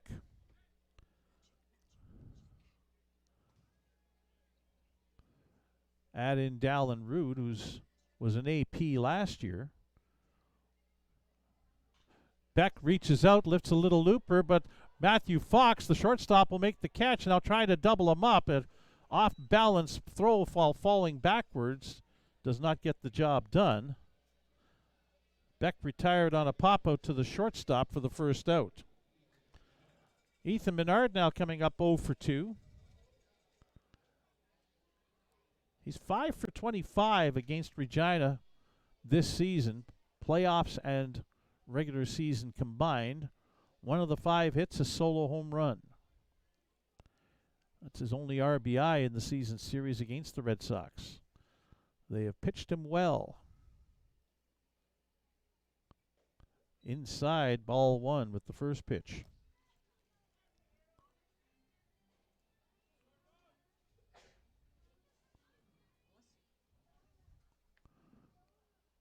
Nicholas Yard, second pitcher of the ball game for the Regina Red Sox. Freeman on first, getting a good-sized secondary lead as that one's inside 2-0. Abia Medina on deck. Medina has been very productive so far tonight. Doubled, singled, drove in a run. Drove in Freeman, to be exact. 2-0 pitch. That's in there for a strike, 2-1.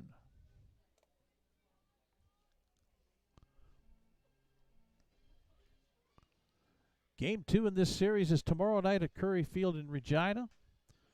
A third game, if necessary, is back here at Next Gen Patch at Cairns Field on Tuesday night at 7 o'clock.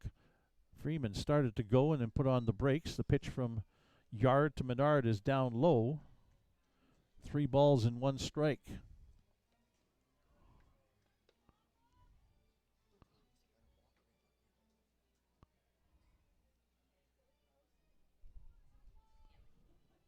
Yard peers in for a sign from Daniel Castellanos, his battery mate. 3-1 pitch. Up high, ball 4. Freeman advances into scoring position at second base. And now Abia Medina. 2 for 2. A run scored. Medina 10 for 27 this season against Regina, including tonight's game. That's a .370 average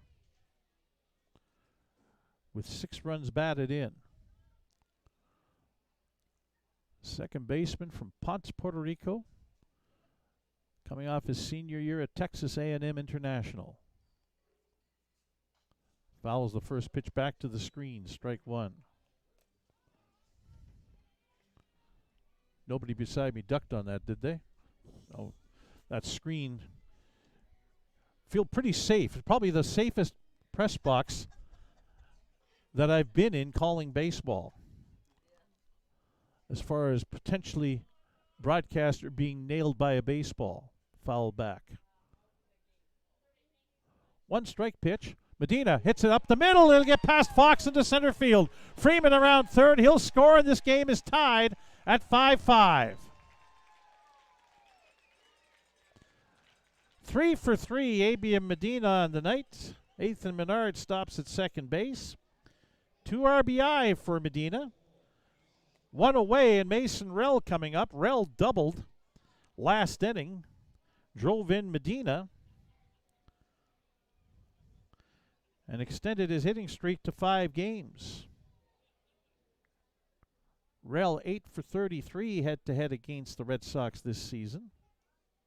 That's just below 250 at 242, including tonight. First pitch swinging, fouled, and that will be out of play down the first base right field side. Strike 1. Rell has 4 RBIs head-to-head against Regina, including the one here tonight. Sun's trying to make a late effort to come out, as we're past an hour into this ball game. Breaking ball, hitting the right field, a base hit. Menard waited for the ball to make sure it was on the ground before he advanced to third, so the bases will be loaded now. Still 1 away, and Nathan Houston, who doubled his last time up, 1 for 2, and Houston 16 for 46 on the season series against Regina, a .348 average. And he has 10 runs batted in as he drove in Mason Rell last inning with his 2-base hit. Nicholas Yard coming in and getting hit around a little bit. 3 hits and a walk, creating a run. Now the base is loaded. A breaking ball in for a strike.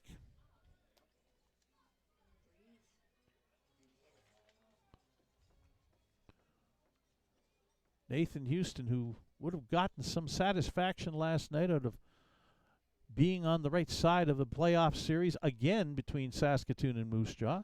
This one on the ground, off the pitcher's foot, deflects into right field. Base hit, 2 runs are going to score. The Berries are going to go up 7-5 as A.B. and Medina crosses home plate right after Ethan Menard. A hot shot off the foot of Nicholas Yard, and Rai Pathakos is going to come out and check on his pitcher. Meanwhile, there is action down the left field line in the Regina bullpen. And that looks like number 32 is up and throwing, and that's Colton Bank. Pathakos making a slow walk out to the mound. And the thing is, if Yard is hurt at all and they decide it's an injury removal from the ball game, then the pitcher down in the bullpen gets as many warm-up tosses as he requires in order to get ready. Similar to last night when Nathan Pichot hurt his right shoulder, his throwing shoulder. They're going to have him throw a couple of pitches just to make sure he's okay. See how he feels. Pathakos wants to see that. But the Berries have scored 3 times here with 1 out in the 4th inning, and Yard jumped around after throwing that first pitch.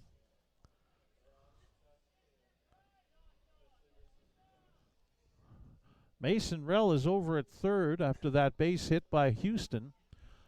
Off the foot, it was the plant foot, the right foot of Yard that got nailed with that comebacker and deflected back out to right field. Second baseman Zaid Brannigan was heading in behind the base to make the play, and the ball was nowhere near him by the time it got around, and 2 runners scored. So 7-5 Berries now. And it's Ethan Murdoch who's walked twice. First pitch called strike. Murdoch 10 for 34 this year during the regular season against the Regina Red Sox. .294 average in that time. 4 runs batted in. They fake the throw to second as Houston takes off. Steals the base. Rell did not go too far off of third. They're going to call that defensive indifference. No, that's a stolen base. 1-1 the count. Usually you find defensive indifference in a blowout of a game and somebody takes off that's trailing. Ground ball to third. Myers with a long throw over and safe. The throw from the third baseman was wide.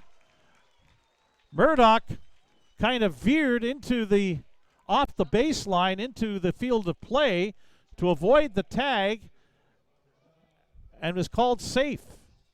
And it's a throwing error on the third baseman for the Regina Red Sox, Jalen Myers. So now the base is loaded with still only 1 out. And Corey Waters at the plate. Ground ball to short. Fox flipped to second for 1. On to first, double play to end the inning. But the Berries have taken the lead here in the bottom of the 4th inning. They scored 3 runs on 4 hits. There was 1 Regina Red Sox error and 2 runners left on base. After 4 innings of play, it is the Saskatoon Berries 7 and the Regina Red Sox 5 as you're watching Berries baseball on FloCollege. Yeah, I'll be there right away. They did, yes. We had 2, yes.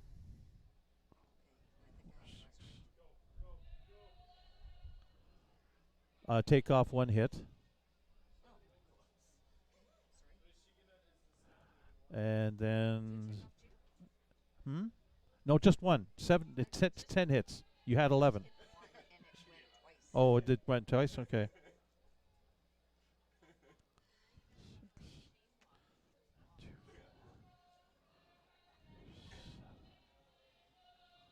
Okay, you're good. Except I'm going to do one thing here. I'm tired of seeing that thing come up.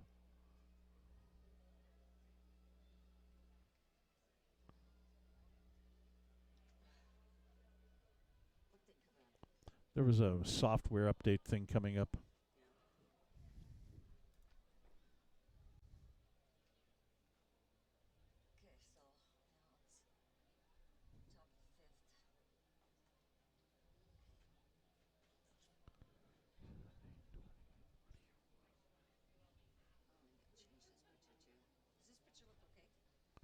Yeah. Top of the 5th inning here at Next Gen Patch at Cairns Field. 7-5, the Saskatoon Berries now in the lead against the Regina Red Sox. Dallin Rood on in relief for the Berries, on for a 2nd inning. He'll face the 2-3-4 hitters for the Regina Red Sox here in the top of the 5th. Second baseman Zaid Brannigan, shortstop Matthew Fox, and DH Brady Bye coming up.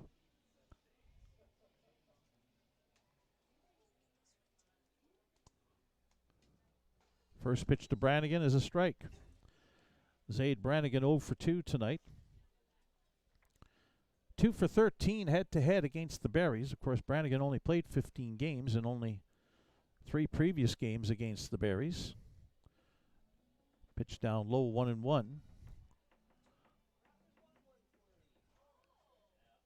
1-1 pitch. Fouled up onto the screen.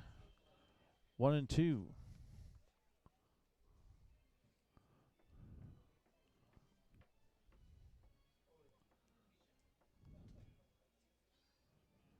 Dallin Rood out of the full windup. 1-2 pitch is upstairs, 2-2.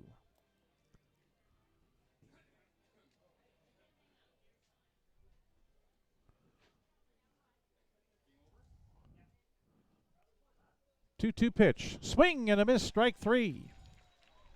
Dallin Rood picks up a strikeout. It's the first of the night for Berries pitching, as starter Diego Quinones did not have a strikeout in his 3 innings of work.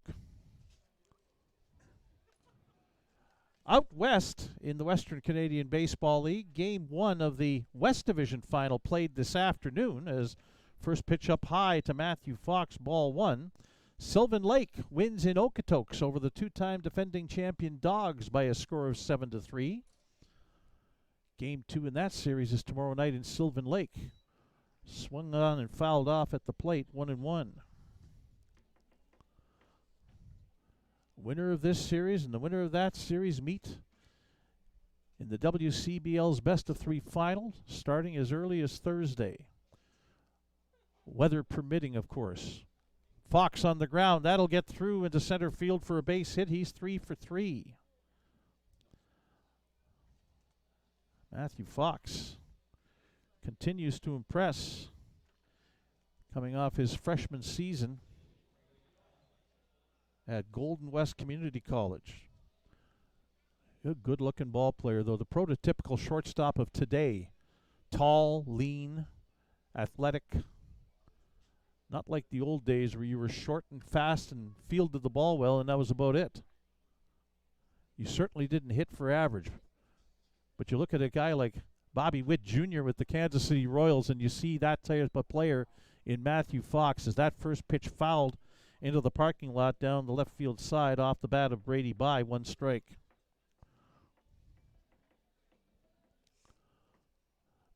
"7-5 Berries here in the top of the 5th. Fox taking off for second, pitch inside, the throw down, tag applied but up high. The throw was a little high.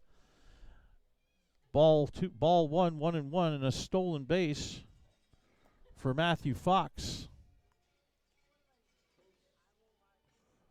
Fox had 12 steals without being caught in the regular season. That's his 2nd theft in the playoffs. 1-1 the count on the cleanup hitter Brady Bye. Breaking ball in the ground. Medina manages to knock it down, throws to first in time. Bang, bang play at first base, but a good defensive play, a very good defensive play by Abia Medina. for the second out as Fox comes down to third base. And it'll bring up Jalen Myers, the third baseman, who also has a couple of hits tonight and 2 at-bats. This is Myers' first appearance against the Berries this season. Again from Arlington, Texas. First pitch inside, ball 1. Myers now has hits in 7 of his last 8 games, 9 for 24 in that time, which is a pretty decent batting average at .375. Low and inside, 2-0. Both of Myers' hits were comebackers that went off of Diego Quinones, the starting pitcher, and stayed in the infield. 2-0 pitch is in for a strike. 2-1. Myers has an RBI tonight as well. A home run and 10 RBIs, and this is in that streak of hits of 7 of 8 games now. Dallin Rude kicks and fires. 2-1.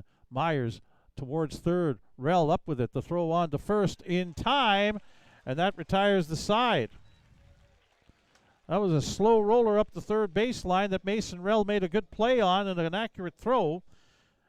1 hit for Regina, no runs, no Berries errors, and 1 runner left on base. Halfway home, 4.5 innings complete here at Next Gen Patch at Cairns Field in Game 1 of the Best of 3 East Division Final. The Saskatoon Berries lead the Regina Red Sox 7-5. You're watching Berries baseball on FloCollege.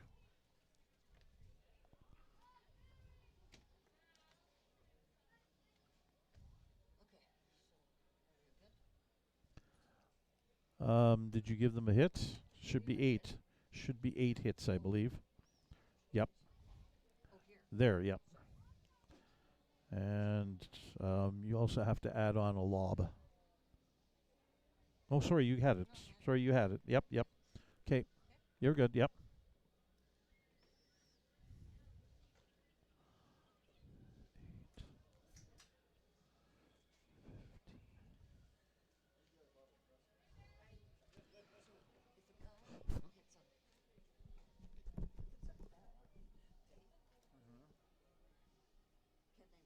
Of course. And they can, no, if it's a foul ball strike, you have to go back. But if it's a strike, you can run if it's a strike, yeah. Yeah.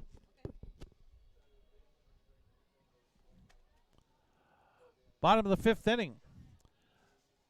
Nicholas Yard back out to pitch for the Regina Red Sox after giving up 3 runs in the 4th inning to the Saskatoon Berries. There is still action down the left field line with Colton Bank, a left-hander, throwing for the Regina Red Sox.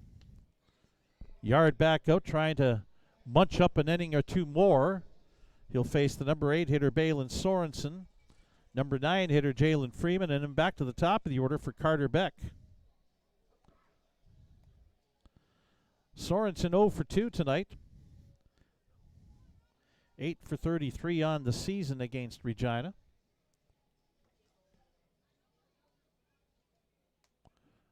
.242 average for him. 5 runs batted in against the Red Sox head-to-head. Swing and a miss at a high fastball, strike 1. Yard needed 21 pitches to get through the top of the 4th inning. Chant going up, a Let's Go Berries chant from out of the diamond seats behind home plate. 1 strike pitch, foul back to the screen, strike 2 on Balin Sorensen.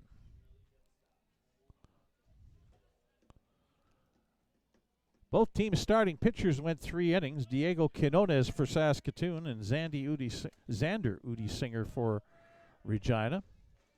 Dallin Rude has pitched 2 innings for the Berries. And now Nicholas Yard in for a 2nd inning of work for Regina as that pitch is up high. Ball 1. 1-2 the count on Balin Sorensen. Berries catcher. up high with a breaking pitch. Count even at 2-2. Jalen Freeman on deck.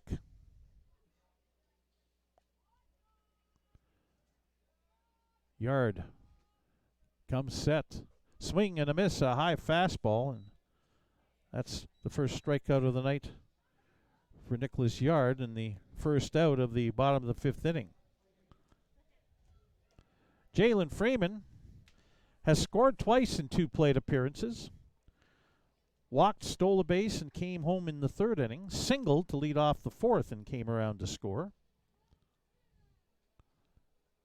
He's 8 for 29 head-to-head on the year against the Regina Red Sox. That's a .276 average. First pitch swinging on the ground. Brannigan to his left in the hole, makes the play and throws on to first base. So 2 out here quickly for the Berries in the bottom of the 5th inning against Nicholas Yard. It'll be Carter Beck coming up. Beck 1 for 3, single to lead off the bottom of the 1st inning. Couple of fly balls or pop-ups. His next 2 times up. He's 8 for 32, a .250 hitter head-to-head against Regina this year with a home run and 3 RBI. First pitch swinging on the ground. Backhanded by Matthew Fox. The throw across in time. It's a 3 up, 3 down. Bottom of the 5th for the Berries against Nicholas Yard. A quick inning, too. Yard only needs 7 pitches to get through. Nothing across. No runs, no hits, no Regina errors. Nobody left on base. After 5, it is Saskatoon 7, Regina 5, as you're watching Berries baseball on FloCollege.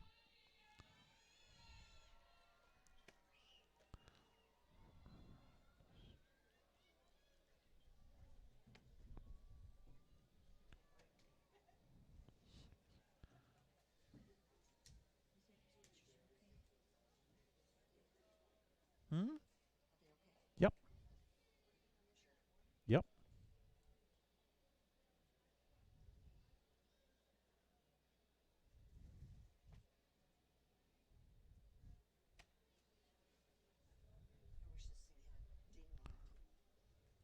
Yep.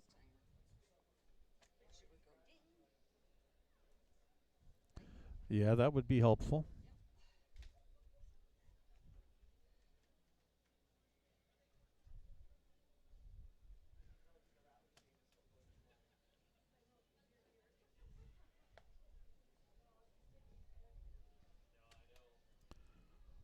Top of the 6th inning coming up here at Next Gen Patch at Cairns Field.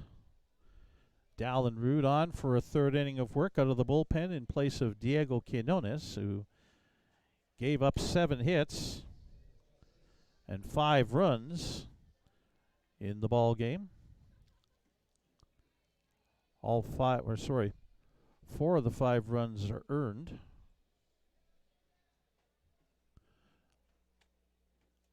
He's going to face Ian Montz, who swings and misses at the first pitch, strike 1. Montz is 1 for 2, tripled his last time up and came in on a bit of a Little League home run. He swings and misses at a breaking ball down in the dirt, 2 strikes. The triple into the right field corner and then the relay throw out of the right field area to third base to try and get him at third, skipped away, and he was able to trot home. Now he puts a charge into this one to right field. It is well hit, and that is gone. Just underneath the Jumbotron in right field, a home run for Ian Montz. A solo shot to make it 7-6 here in the top of the 6th inning. A 2-strike pitch, and Montz takes it out just below the Jumbotron in right field. It'll bring up the first baseman, James Wright, who is 0 for 2.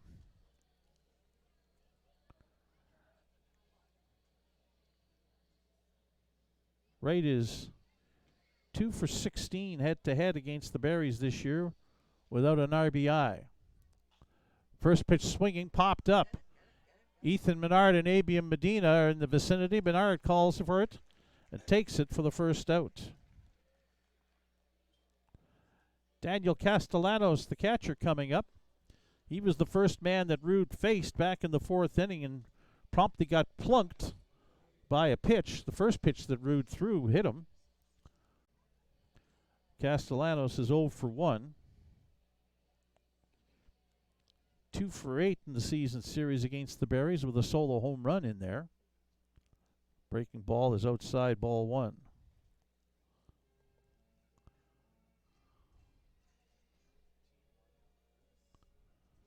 Dallin Ruud kicks and delivers up high, 2-0 to Daniel Castellanos.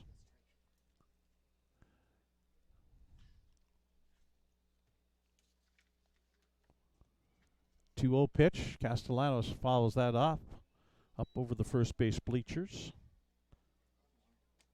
2-1 the count. We're an hour 45 minutes into this game tonight. Mostly cloudy skies, 22 degrees. 2-1 pitch. Change up in there for a strike, 2-2. South wind, south breeze more like at 8 kilometers per hour. 2-2 pitch, fouled off past third base. Count holds at 2-2. At one point today, there was talk of some rain. They still said 40% chance of showers. 2-2 is up high, and a full count to Castellanos. There is stuff that has passed by Saskatoon. Fouled off again, and the count holds at 3-2. Just watching the radar, something went by to the north of us and is now to the east of Saskatoon. There's something else coming in from the west, but it's heading down to the southeast of us and should not be a factor. Another foul off by Castellanos as he is working Dallin Ruud over, getting that pitch count up. Ruud had thrown 21 pitches over 2 innings coming into the inning unofficially. This will be his 34th of the outing, and this one's hit on the ground. A.B. Medina comes up with the roller at second, throws on to first. 2 away. It'll bring up Jordan Tucker, the left fielder, who's 0 for 2.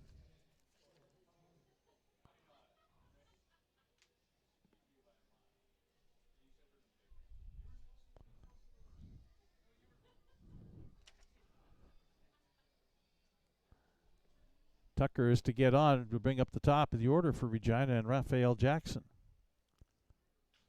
First pitch swinging, Tucker hits it foul over top of the first base bleachers, strike 1.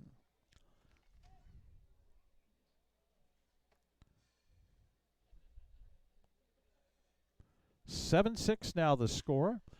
This one's hit on a line into left center field. Carter Beck will cut it off, but making his way to second base, the throw in safely is Jordan Tucker as he slides in with a double. Keeps the inning alive and turns the order over, and it'll be Raphael Jackson coming up for the 4th time tonight. 1 for 3, singled and scored back in the 1st inning. And now Joe Carnahan out to chat with Dallin Ruud. There has been action down the right field line. I believe Jacob Spencer, that is him. You can always tell who he is because of the long red hair flowing out from under the cap, and he's going to come into the ball game. So Dallin Ruud will come out after pitching 2 2/3 innings of relief. And Jacob Spencer will come on to face Raphael Jackson.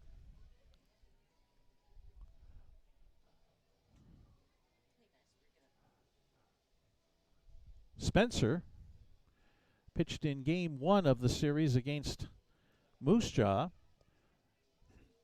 Pitched 3 2/3 innings. Gave up 4 hits, 1 run. It was earned.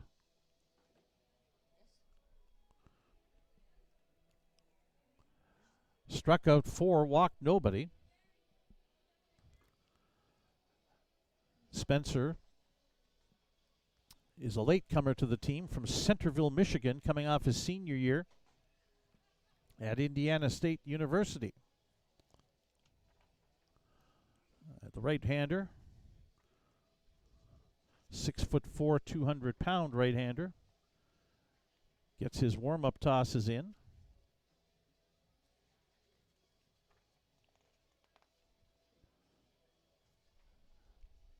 He's pitched at the Indiana Institute of Technology at Fort Wayne, Indiana in his college career, Kellogg Community College in Battle Creek, Michigan, and the last 2 years at Indiana State.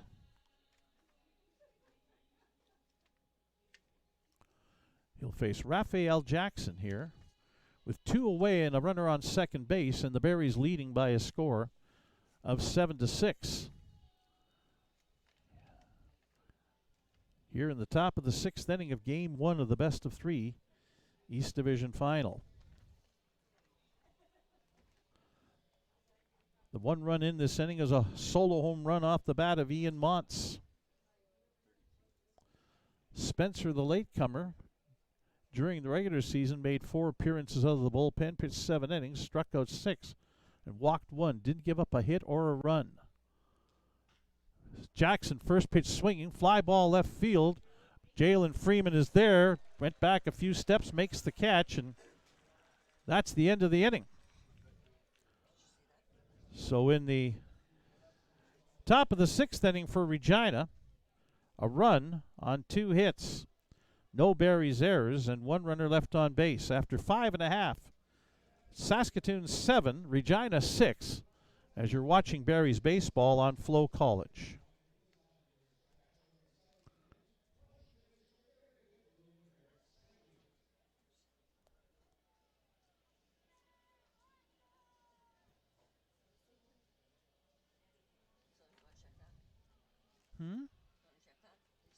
Yeah, right away.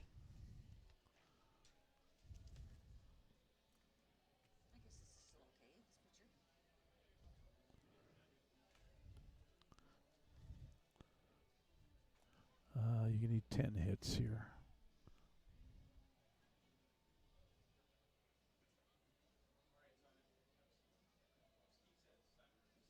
Okay, you're good.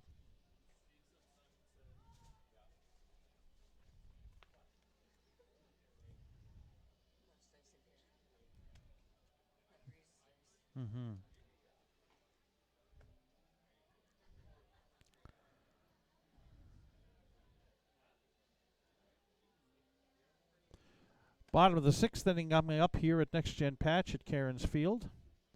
Saskatoon Berries with a 1-run lead at 7-6 in Game 1 of this best-of-3 East Division Final Series.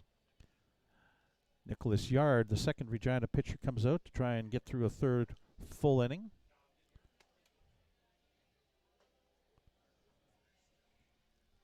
He's given up 3 runs in the 4th. That allowed the Berries to take the lead.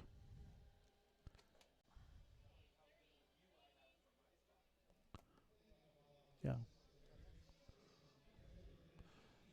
He'll face the number 2, 3, and 4 hitters in the Berries lineup. Ethan Menard, who's 0 for 2, walked his last time up and scored. Scored on an error, a throwing error by third baseman Jalen Myers.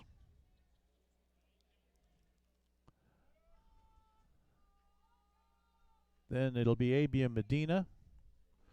Check swing Menard, and it's in there for a strike anyway. Third baseman Mason Rell due up for the Berries here in the bottom of the 6th.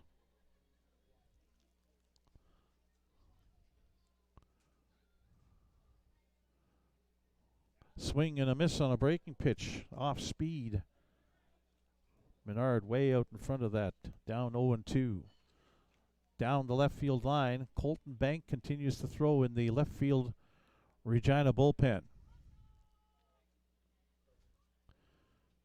Yard with a 2-strike count on Menard. Hammers it into the ground, taken outside of second base by Brannigan. The throw, and they tagged him, and he is out. Menard is arguing, saying that they never tagged him, but the first base umpire, Trevor Drury, says, he got you, and that's that. Brannigan's throw while moving towards the infield grass was up the first base line towards home plate, and first baseman James Wright had to come off the bag and then swipe tag at Menard and get him for the first out. Up comes A.B. and Medina, who's 3 for 3 tonight with 2 runs scored and 2 runs batted in. Productive night for the product of Ponce, Puerto Rico. Nicholas Yard's first pitch to Medina is up high, ball 1.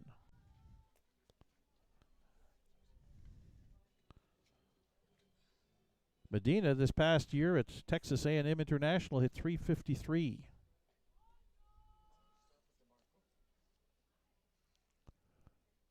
Up and into Medina, 2-0.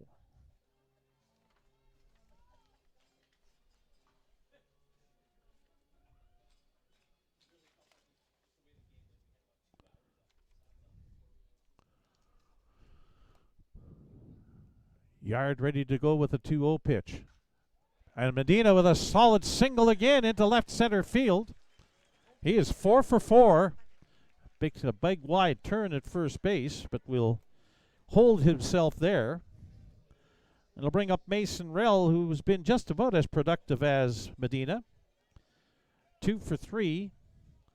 Doubled, singled, scored a run. He has an RBI tonight.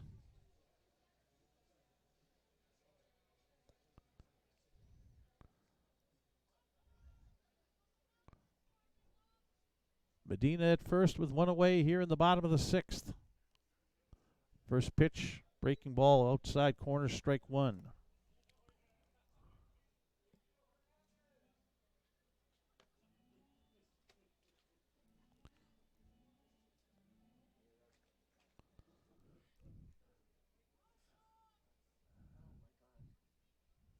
One strike pitch, and again a curveball on the outside corner for strike 2.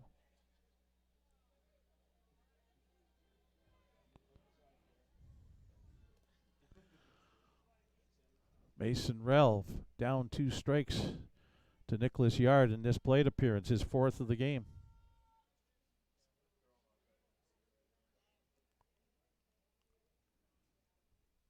Breaking pitch stays inside, just about hit him. 1-2.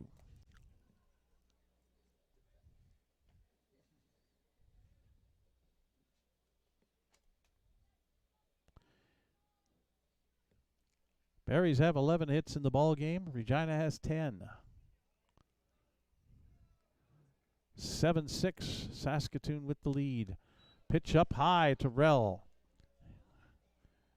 Had to duck out of the way of that. It was overhead high though. 2-2. Colton Bank has stopped throwing down the left field line.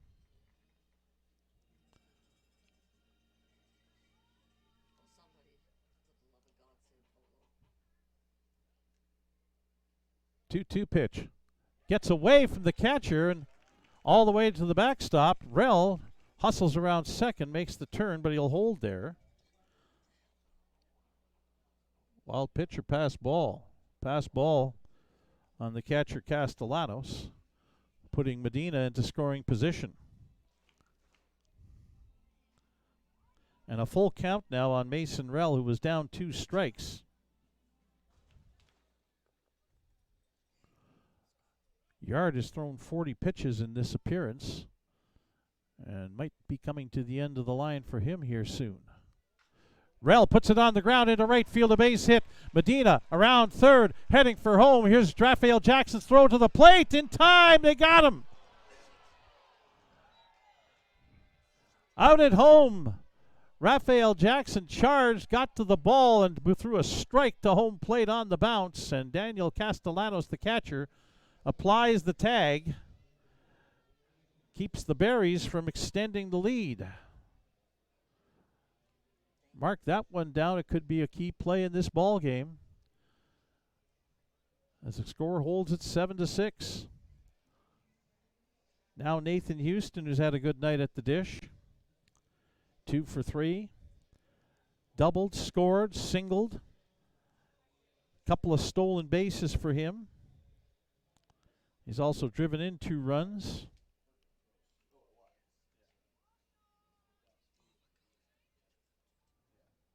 Swing and a miss at a breaking ball, strike one. Ethan Murdoch, the right fielder, on deck.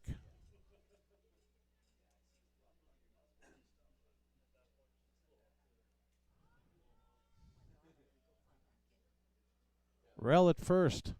Pitch upstairs and outside. Ball one, 1-1.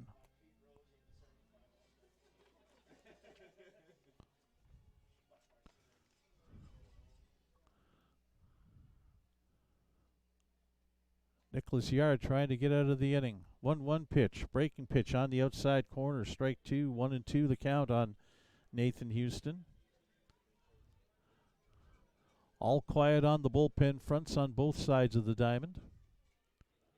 A one-run ball game in the bottom of the sixth in Game 1 of the East Division Final. 1-2 pitch. Rell is going, but there's a called strike three to end the inning. Second strikeout for Nicholas Yard in his appearance.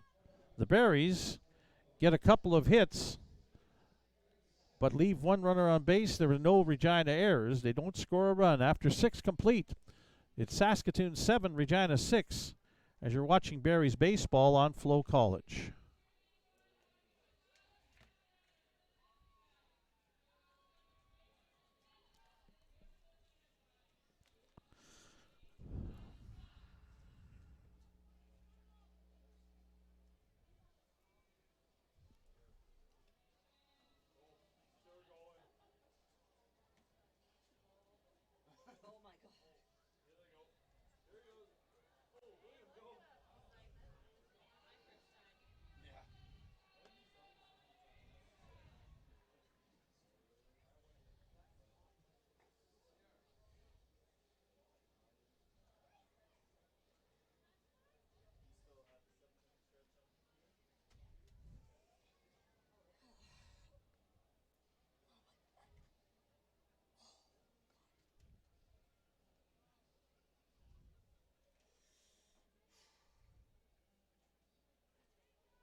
Back for the top of the 7th inning, but right now we'll give you a quick look at the unofficial line score for the Berries. 7 runs on 12 hits. They've committed 1 error. They've left 7 runners on base. For the Regina Red Sox, 6 runs on 10 hits. They've committed 1 error, and they've left 4 runners on base. Top of the 7th inning, the Red Sox will send up their 2-3-4 hitters. This will be the 3rd time that Zaid Brannigan will lead off an inning. He'll face Jacob Spencer, the 3rd Saskatoon pitcher of the night. Came on in place of Dallin Rood with 2 away last inning and induced Raphael Jackson to fly out to left fielder Jalen Freeman on the first pitch he threw. Spencer's first pitch to Brannigan is up high, ball 1. Brannigan 0 for 3. Popped out to second, flew out to right, and struck out his last time up in the 5th inning. On the ground towards shortstop. Houston picks, throws to first in time, 1 away.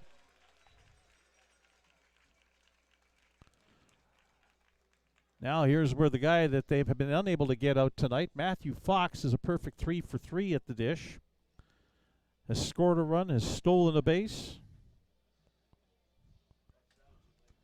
Right-handed hitter has been nothing but trouble tonight for Berries pitching.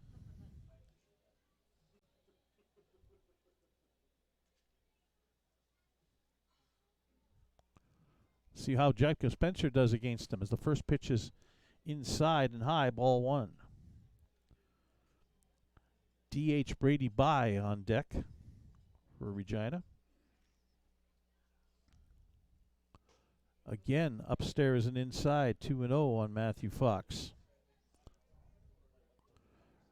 Past the 2-hour mark of tonight's game. Mostly cloudy skies, 21 degrees Celsius. South-southwest wind 15 kilometers per hour as Spencer is down low. Ball 3 on Fox. Behind on the Regina shortstop, 3-0.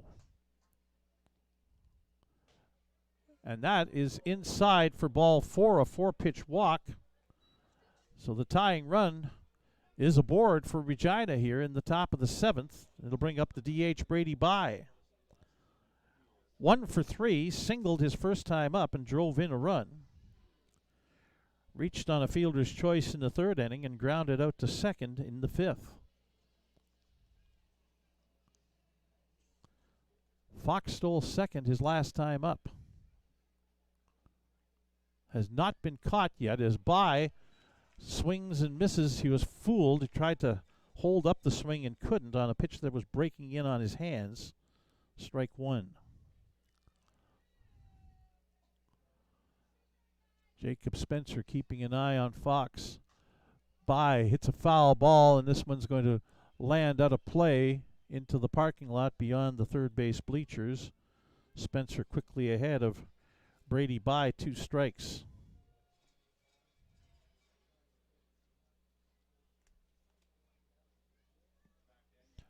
Two-strike pitch, By on the ground. Rail up with it at third. Has got no option but to go to first as Fox was nearly at the bag. He got a late start. It was kind of like a delayed steal attempt. By is thrown out. 2 away. Fox at second base. And it'll bring up Jalen Myers, who's 2 for 3. Couple of singles off pitcher Diego Quinones, the starter in the first 3 innings. Drove in a run in the first inning, scored a run in the third. Grounded out to third baseman Mason Rell his last time up. Spencer's pitch to Myers is a high strike on the outside corner.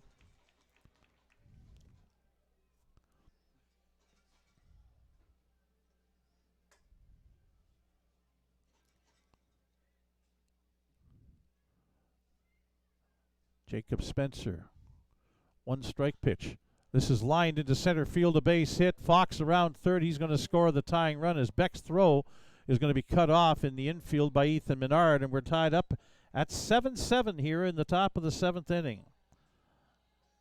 A base hit for Jalen Myers, his 3rd of the game, and his 2nd RBI to tie the score, and it'll bring up Ian Montz, who's had a couple of extra base hits, a triple in the 3rd inning and a solo home run leading off the last inning. 2 for 3 for the center fielder tonight, and 9 for 25 head-to-head against the Berries as he takes a strike. 9 for 25 means he's hitting .360 with a couple of home runs and 3 RBI.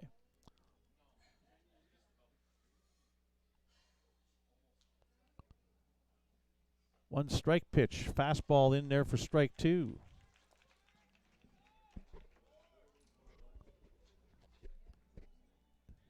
More action heading down the left field line in the Regina bullpen. We'll see if somebody new comes on to pitch as Montz pops this up in the air, center field.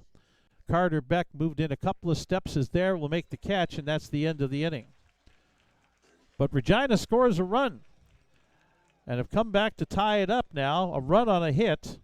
There were no Berries errors and 1 runner left on base.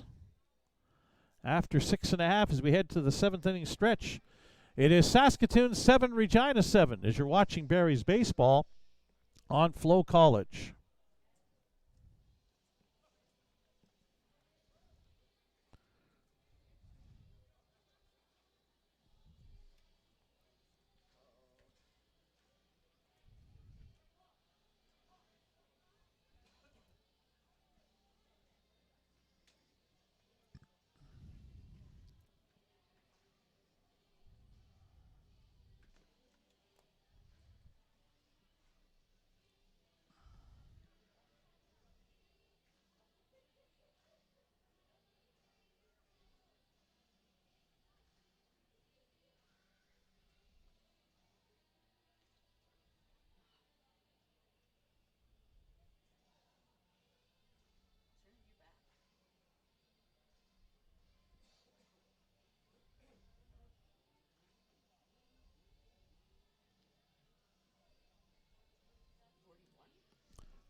Bottom of the 7th inning here. Now tied up at 7-7 in game 1 of the best of 3 East Division final series between the big city Saskatchewan rivals, the Saskatoon Berries, and the Regina Red Sox. A pitcher warming up down the left field line wearing 41, and I don't have a player with that number on their roster. Unless that's 4, which would be Quinn Boreen.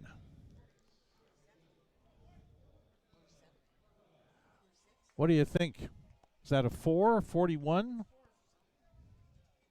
It's definitely a 4 number. Well, then that's Aiden Page, who's warming up. But Nicholas Yard is back out for the bottom of the 7th inning. He's pitched 3 innings in relief of the starter, Xander Udi Singer. Ethan Murdoch up for the first time now to lead off here in the bottom of the 7th, takes a strike. Murdoch 0 for 1, has been on base all 3 times, a couple of walks, and reached on an error his last time up. And again, strike 2 on a breaking ball.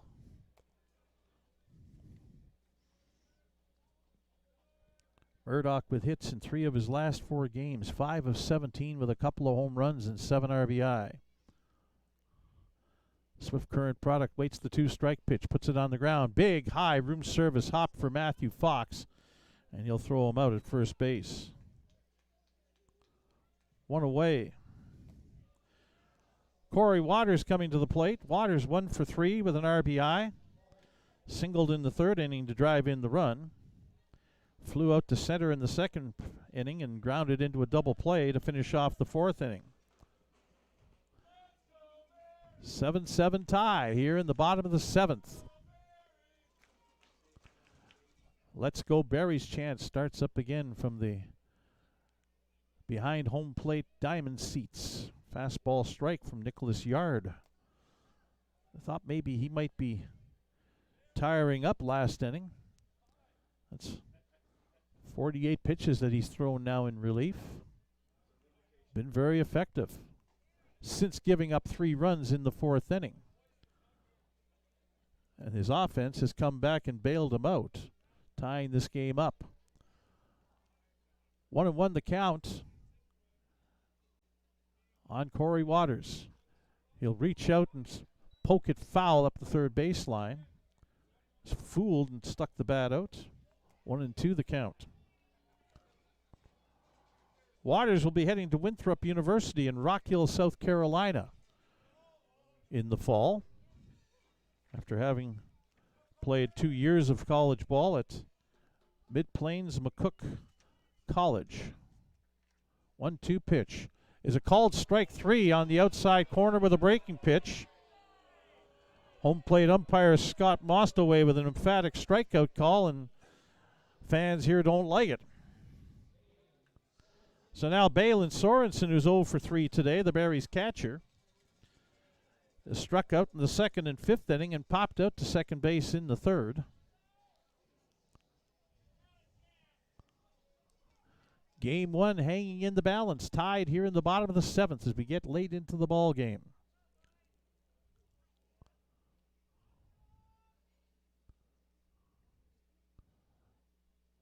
First pitch again, that breaking pitch. Yard has found great success with it. He's keeping the Berries off balance with it, finding the strike zone with it.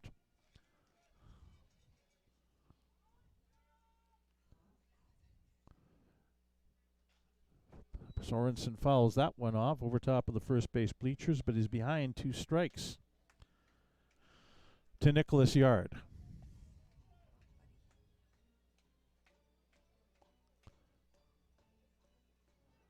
Seven in the bottom of the 7th. Yard ready to deliver a 2-strike pitch. Hit on the ground towards the first baseman, backing up, and now the flip over to Yard covering in time. And that will retire the side, 3 up, 3 down. No runs, no hits, no Regina errors, nobody left on base after 7 innings. It's 7-7 Saskatoon and Regina as you're watching Berries baseball on FloCollege.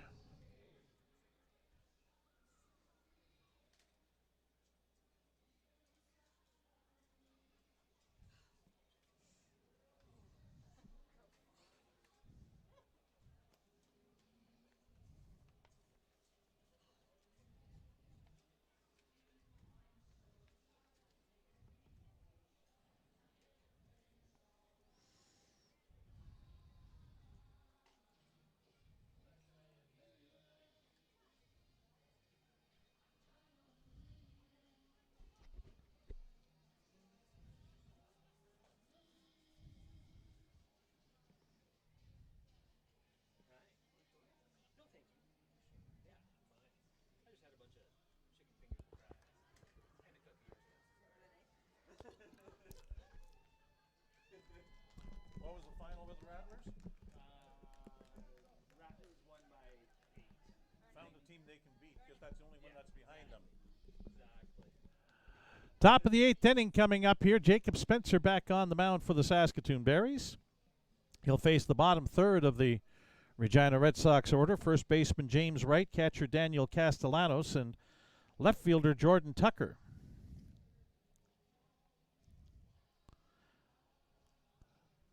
Spencer has pitched an inning in the third, giving up a run on a hit. Has yet to strike anybody out. James Wright, the first baseman, is 0 for 3 tonight. Got a 4-game hitting streak on the line, during which he's been .500 hitting, 8 for 16.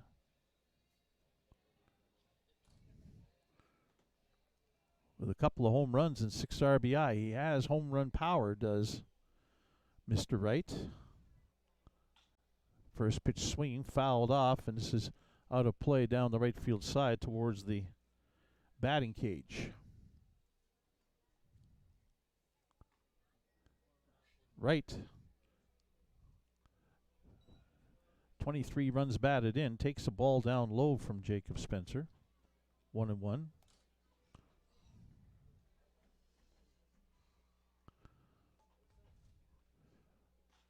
On the ground towards third baseman Rell, and that is called a foul ball. Scott Mills, the third base umpire, made the call. Rell had fielded the ball. That was fair heading towards the base, and it probably hit the corner of the grass on the baseline and scooted foul.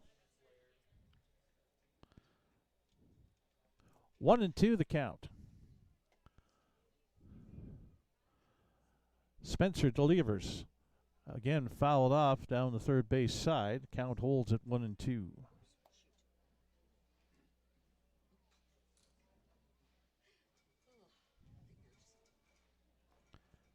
Daniel Castellanos, the catcher, on deck. Jacob Spencer delivers. This one's hit up the middle. Nathan Houston takes the second hop, throws on to first in time, 1 away. Down the right field line, the Berries have action in their bullpen. It'll be their bullpen workhorse, Zach Laird, who's warming up. And down the left field line for Regina, Aiden Page continues to get ready in case head coach Rai Pathakos wants him. Spencer delivers a strike to Daniel Castellanos, who's 0 for 2, lined out to first in the second inning, was hit by a pitch in the fourth, and grounded out to second baseman Abia Medina in the fifth inning, and fouls that off towards the Berries' first base dugout. 0-2. Left fielder Jordan Tucker on deck. 2-strike pitch is called strike 3. Castellanos didn't take the bat off his shoulder and knew he was dead meat on that pitch as soon as it went by. First strikeout for Spencer of the outing. 2 away in the top of the 8th inning. And Jordan Tucker, who's 1 for 3, doubled against Dallin Rood his last time up. Popped out to the second baseman Abia Medina in the second inning, grounded into a double play in the fourth, and doubled in the sixth. Swing and a miss, strike 1.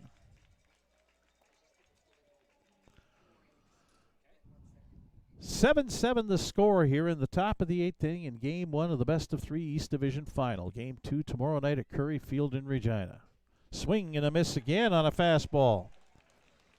Spencer's dealing and Tucker's swinging. He likes that fastball, but he can't catch up to it, at least not on the first 2 tries. May have to start the swing a little sooner. 2-strike pitch. Fastball, check, swing. They're going to punch him out when they appeal to first base to retire the side. No runs, no hits, no Berries errors, nobody left on base. After 7.5, it's Saskatoon 7, Regina 7, as you're watching Berries baseball on FloCollege. You pitcher.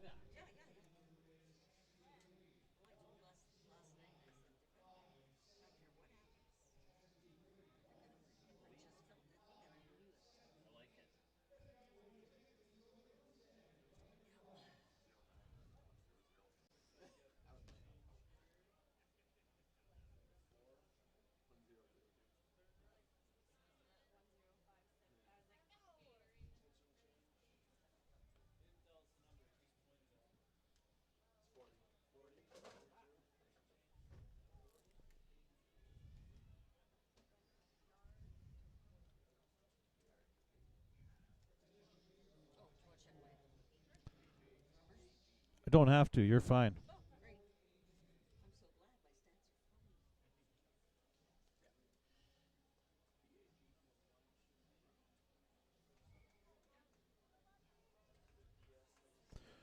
So as we head to the bottom of the 8th inning, in a 7-7 tie, the Regina Red Sox are making a pitching change. Nicholas Yard comes out after pitching a very good last 3 innings out of a 4-inning stint. His first inning wasn't so good as he gave up 3 runs, 2 of them earned. But he followed up pretty good, striking out 3 and walking 1. He faced 18 batters in his relief appearance and threw 54 pitches unofficially. And Aiden Page is into the ball game. Aiden Page, let's find out some more information about him. He has pitched in the playoffs in game 1 at home, or in Medicine Hat. He threw 2 2/3 innings of relief, giving up 2 hits. He got the save that night, in fact, struck out 3 and walked 1. Page last pitched in the regular season in the 7-6 win over Saskatoon, getting the win in relief with 3 innings of work, giving up an unearned run on 3 hits with 1 strikeout. Aiden Page from Leedy, Oklahoma, coming off his senior year at Southwestern Oklahoma. 5'8", 165-pound right-hander. He'll face the number 9 hitter, Jalen Freeman, who's 1 for 2 tonight. Page's first pitch, Freeman hits it foul in the air down the left field side and into the parking lot for strike 1. Freeman hasn't been up since the 5th inning when he grounded out to the second baseman, Zaid Brannigan. Carter Beck on deck, and then Ethan Menard guaranteed to hit here in the bottom of the 8th. Off-speed pitch down low, 1-1.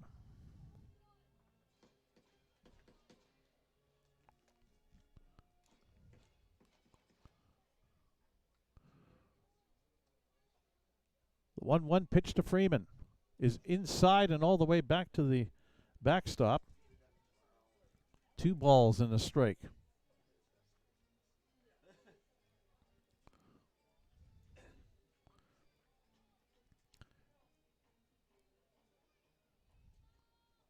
Aiden Page in the regular season made 17 appearances, 4 starts.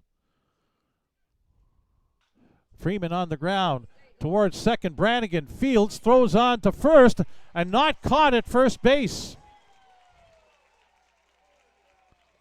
Catcher Castellanos complaining to the home plate umpire about something.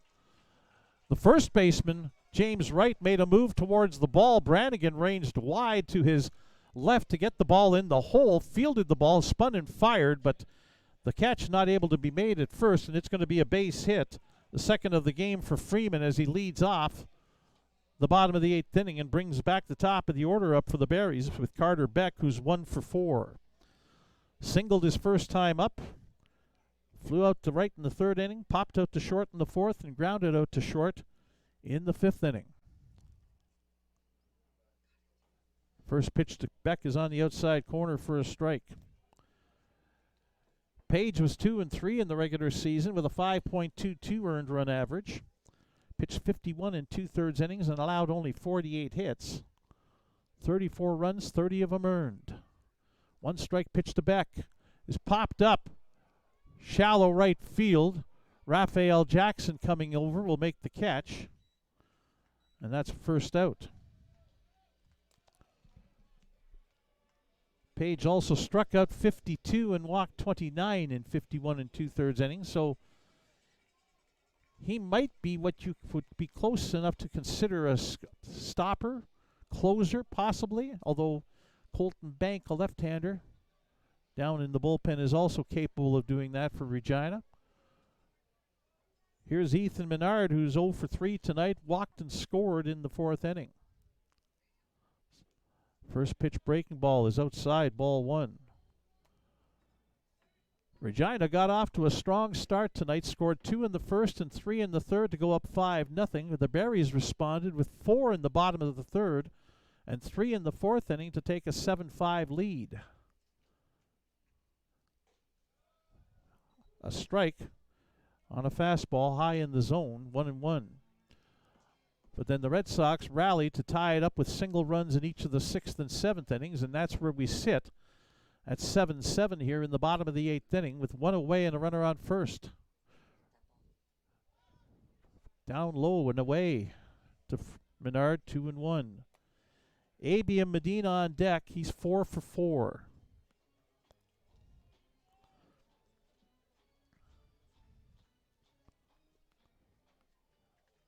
All quiet in the bullpens right now.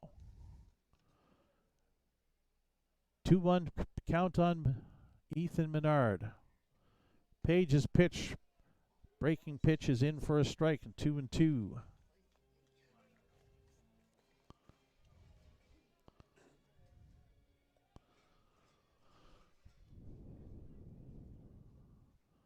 Lots of room to the right side as Brannigan's almost in behind second base, the second baseman for Regina. While the first baseman right holds Freeman. Swing and a foul tip held for strike 3. And there's 2 away here in the bottom of the eighth, and here comes Abiam Medina, who's 4 for 4. Doubled in the first inning. Singled, drove in a run, and scored in the third. Singled, drove in a run, and scored in the fourth inning. Singled in the sixth and was thrown out at the plate on a base hit by Mason Rell, and that's turning out to be a big, big factor in this game as Regina have come back to tie it up. Had he scored there, the game would have been 8-5 as he takes a strike. Actually, it would have been 8-6 as Regina had scored in the top of the sixth inning, but you get the idea. That run would have been massive for the Berries to get, and they didn't get it. And now they're in a tie ball game. Leadoff man still on first. 1 strike pitch. Down and in. Ball 1, 1-1. Mason Rell is 3 for 4 tonight. He's on deck. Berries have their strong people in the game tonight at the plate coming up here right now. Freeman takes off. Medina fouls it up the first base line. Freeman will have to return to first. As the count's 1-2 on Abiam Medina.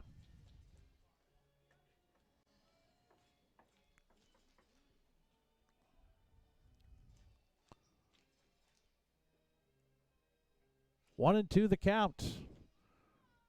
Freeman on first. Aiden Page, the new pitcher, third one of the night for the Regina Red Sox. 1-2 pitch. Medina on the ground. Brannigan stabs it. He'll throw on the first in time to get Medina out for the first time tonight and retire the side.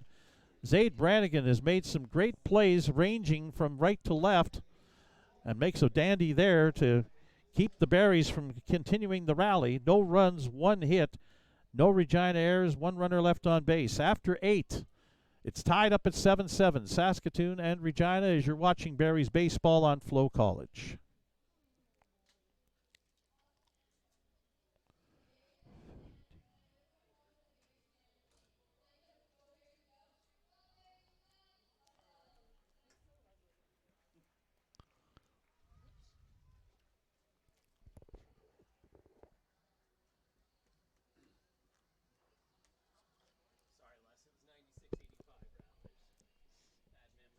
Well, I won't make it too terribly hard on you if you're missing by 2 points.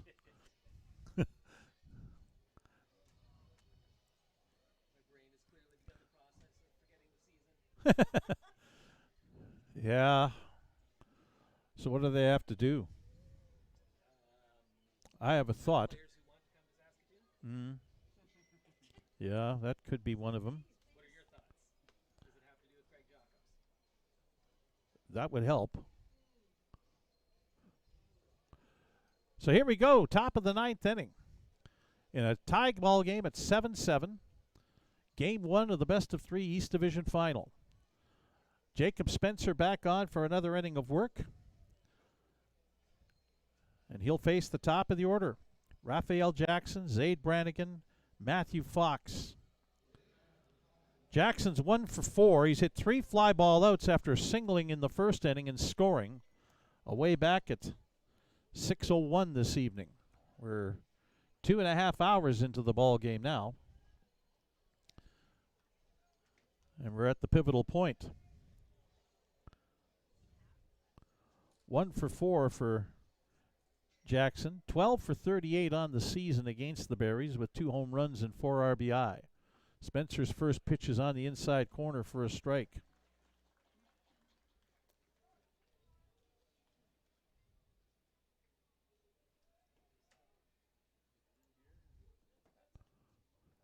Spencer kicks and delivers again. Jackson fouls it off towards the Berries' first base dugout. 2 strikes quickly on him.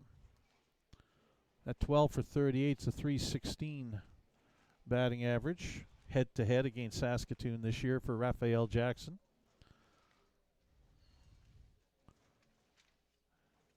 Again, coming off his senior year at Point University. 2-strike pitch inside. Jackson stumbling out of the way.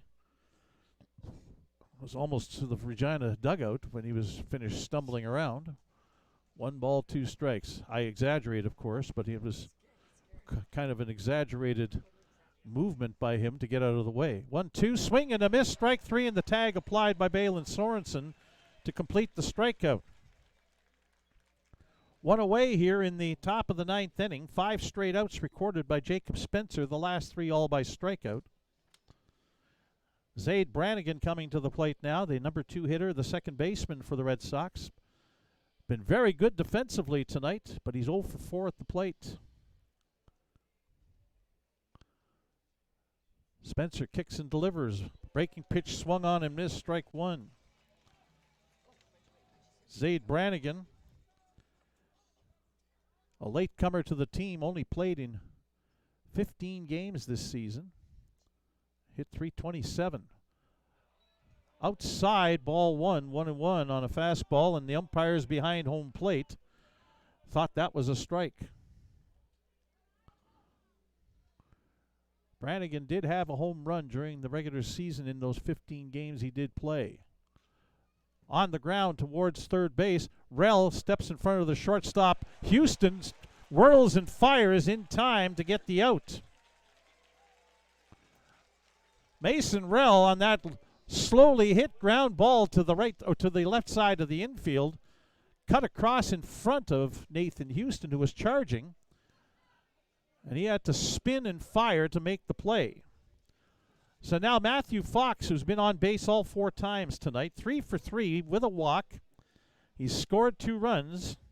In fact, he scored the run in the 7th inning that tied this ball game. Walked on 4 pitches against Spencer and swings at a high fastball, strike 1. Looking ahead to the bottom of the 9th, it's the middle third of the Berries order. Mason Rell, Nathan Houston, and Ethan Murdoch coming up. 1 strike pitch. Fox fouls that back to the screen. 2 strikes quickly. Jacob Spencer ahead. Zach Laird continues to throw down the right field line in the Berries bullpen. All quiet down the left field side in the Regina bullpen. Aiden Page will be out for the 9th inning. Low and away with a breaking pitch, 1-2.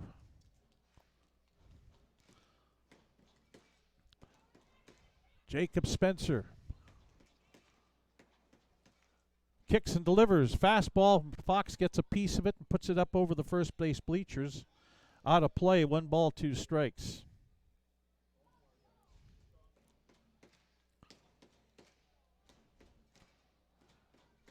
Fans stomping on the metal seats and stands.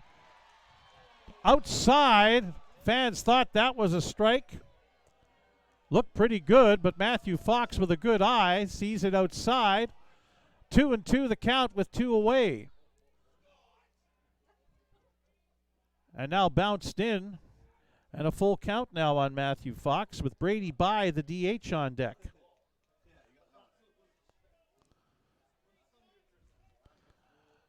Three and two away here in the top of the ninth inning in a tie ball game. Matthew Fox battling against Jacob Spencer. Swing and fouled off at the plate. And the count holds at 3-2. Spencer brings the gas. And Fox flailing, trying to get contact to stay alive. Hoping to get on base some way, somehow, with 2 out here in the top of the ninth. Spencer wanting to prevent that.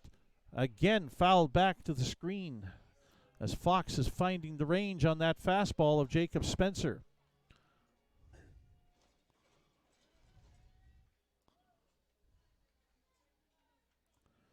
Spencer unofficially at 40 pitches for his relief appearance.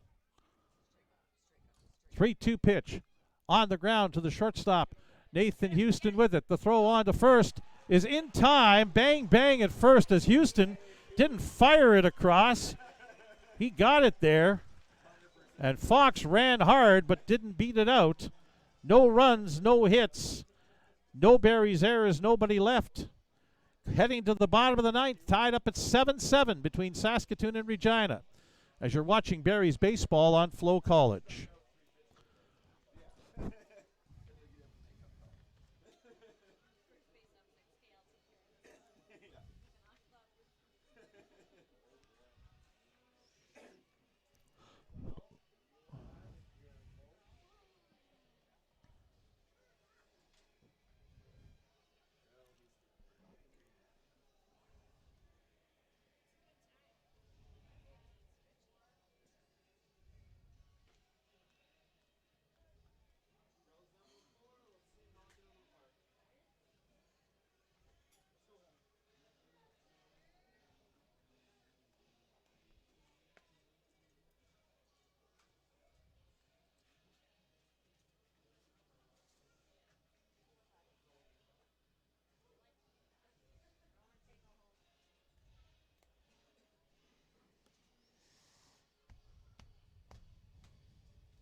Well, we head to the bottom of the ninth inning. Aiden Page on for a second inning of work on the mound for the Regina Red Sox. He'll face the middle third of the Saskatoon Barries order. Third baseman Mason Rell, shortstop Nathan Houston, and right fielder Ethan Murdoch. A tie game in the bottom of the ninth in the playoffs.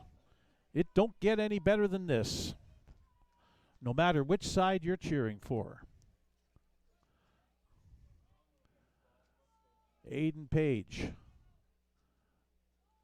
kicks and fires. First pitch in for a strike to Mason Rell, who's 3 for 4 tonight. Flew out to center in the first inning. Doubled, scored, drove in a run in the third. Singled in the fourth. Hits it back up the middle and through for a base hit to lead off. His 4th hit of the night. He also singled in the 6th inning. And it was on his single into right field, in which Raphael Jackson threw out Abian Medina at the plate. Rell is going to be run for. A pinch runner coming on. It'll be Evan Janner coming on to run for Mason Rell.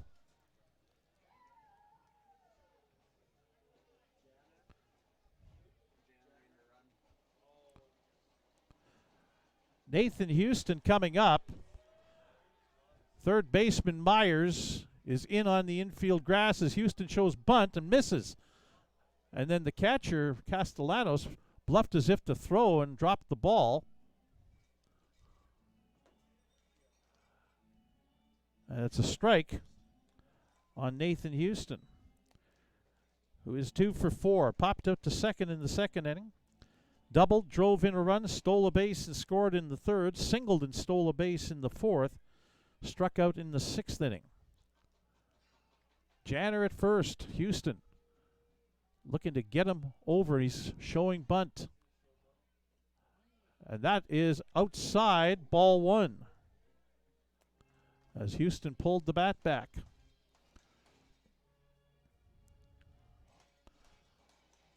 1-1 the count. Houston again showing bunt early.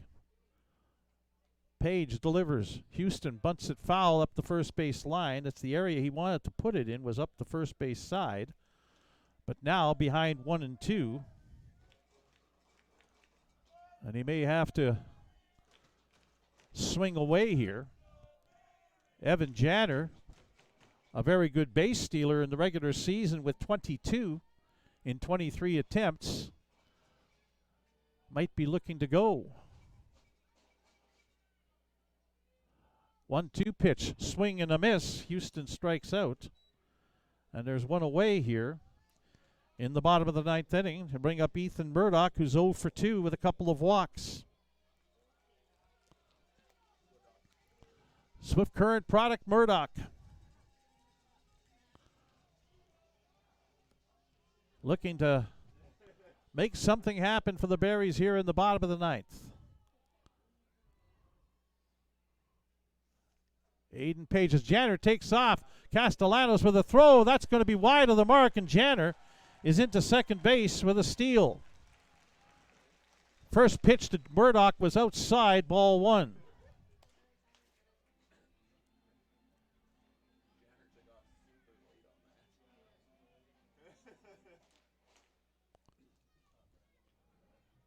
First steal in the playoffs for Evan Janner.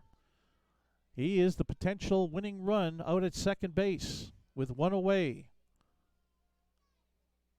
Aiden Page's pitch. A changeup in for a strike, 1-1. Corey Waters, the DH on deck.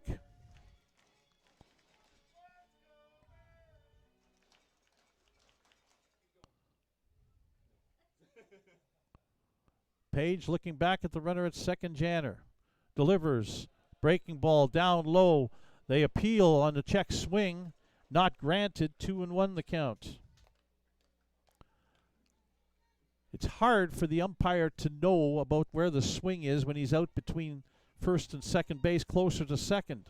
Looking pretty much straight in at home plate. A little easier when you're down the first base line, but you only have a three-man umpiring crew. 2-1 pitch. Swing and a miss by Murdoch. 2-2 the count.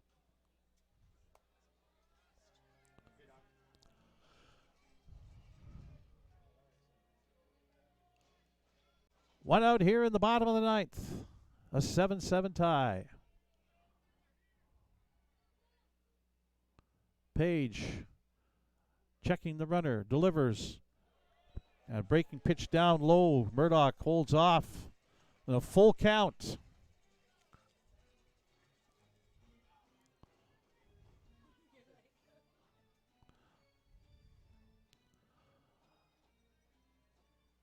Payoff pitch upcoming from Aiden Page to Ethan Murdoch. Fouled off up over the foul screen, and a catch made with a fan in the glove in the first base bleachers. Nicely done. Count holds full at 3-2.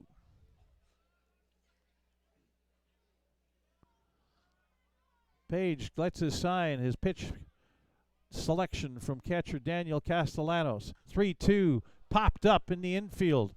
Page giving way to first baseman James Wright, who makes the catch, and there's two away. Now it'll be Corey Waters, who's 1 for 4 tonight.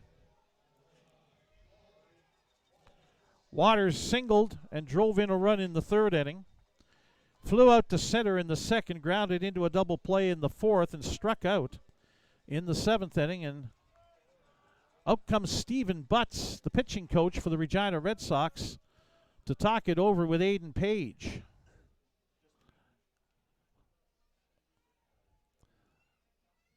The discussion could easily be, do you want to pitch to this guy or put him on first, set up a force play at any one of the three bases, and pitch to Balin Sorensen, who's 0 for 4 tonight?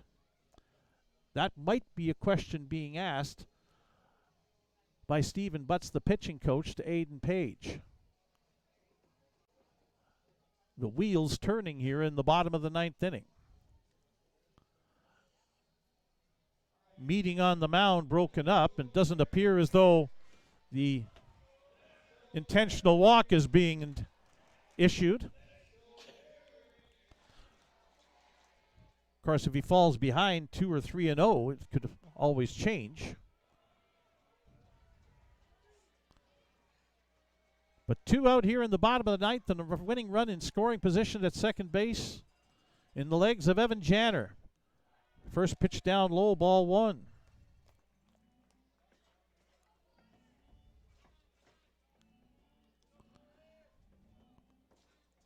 Waters extended his hitting streak to 13 games tonight, regular season and playoffs combined. The 1-0, swing and a miss. 1-1. Waters took a big cut at that breaking ball.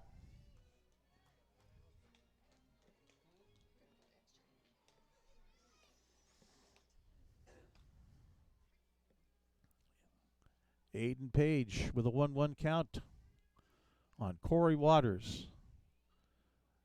Set to deliver. In there for a strike. 1-2. We're a strike or an out away from extra innings for a second straight night here at Next Gen Patch at Cairns Field. Just a different series and a different opponent. 1-2 pitch.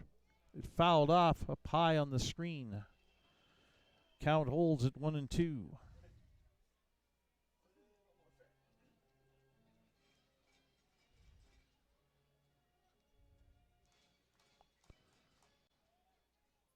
Janner will be taking off with anything hit in play.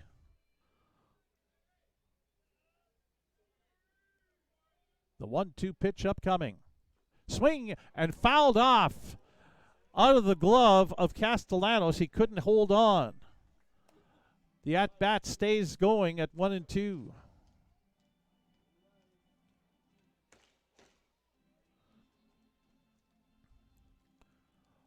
Waters back into the right-hand batter's box.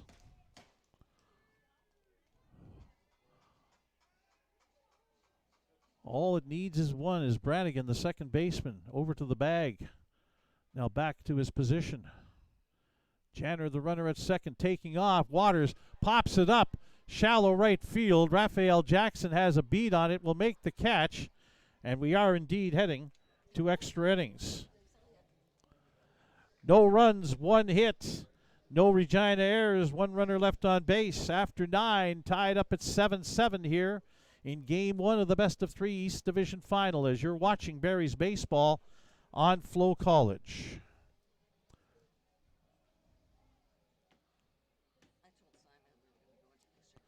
And you told me too. Oh, okay. New pitcher.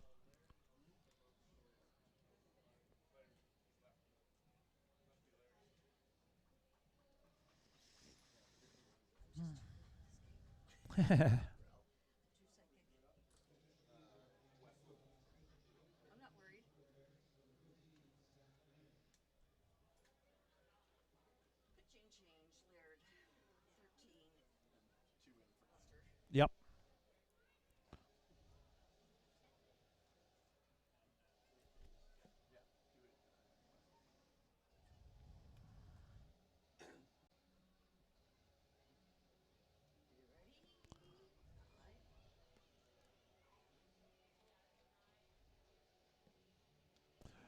Top of the 10th inning at Next Gen Patch at Cairns Field. A 7-7 tie between the Saskatoon Berries and the Regina Red Sox.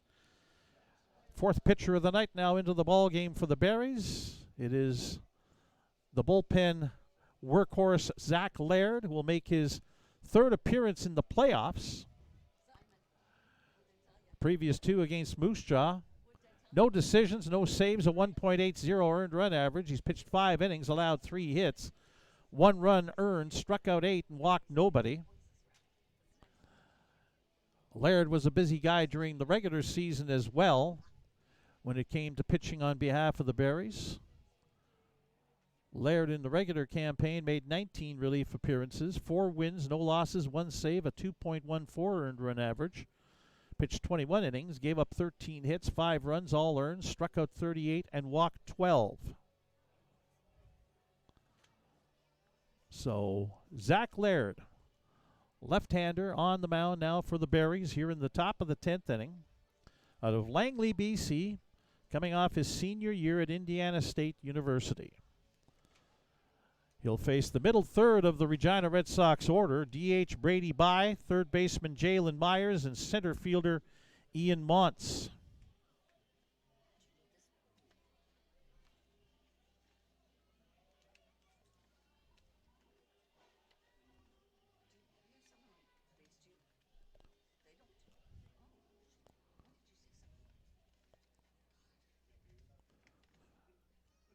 Playoffs, there's no courtesy runner at second base. That was the case last night here at Next Gen Patch in Game 3 of the series with Moose Jaw. Bye swings and misses at a fastball, first pitch, strike 1.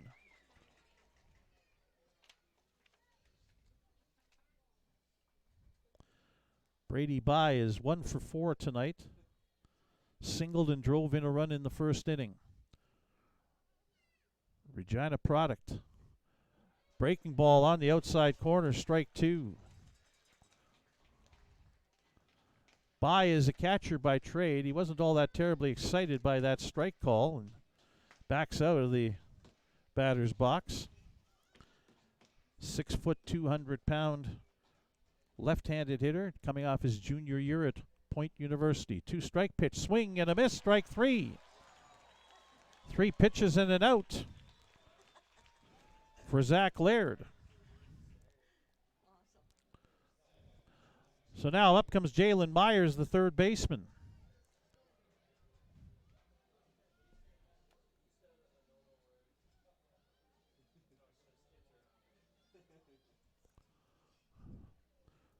Myers is 3 for 4. He's had a good night at the plate. Couple of hot shots up the middle off a pitcher Diego Quinones, the starter, as he swings and misses at the first pitch. A breaking ball down and in, strike 1. He also singled his last time up and drove in the tying run, Matthew Fox, from second base. So Myers has a couple of RBI tonight to go along with 3 hits and 4 at-bats. Zach Laird ready to deliver. Again, it's a line drive to right. Ethan Murdoch holds his ground and makes the catch. Two out here in the top of the 10th inning, and now Ian Montz, the center fielder, who's 2 for 4, flew out to left in the first inning, tripled, drove in 2 runs, and then scored himself when the throw to third base to try and catch him at third on the triple got away, and he scored. And then he had a solo home run in the 6th inning. So he's got the power, to be sure. Cues the first pitch foul, back to the backstop, strike 1. Laird has come in and thrown strikes.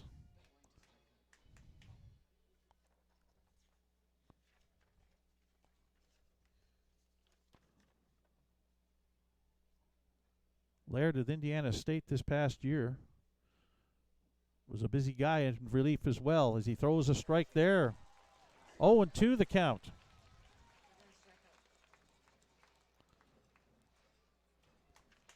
Laird pitched for Sylvan Lake last year and Swift Current the year before that.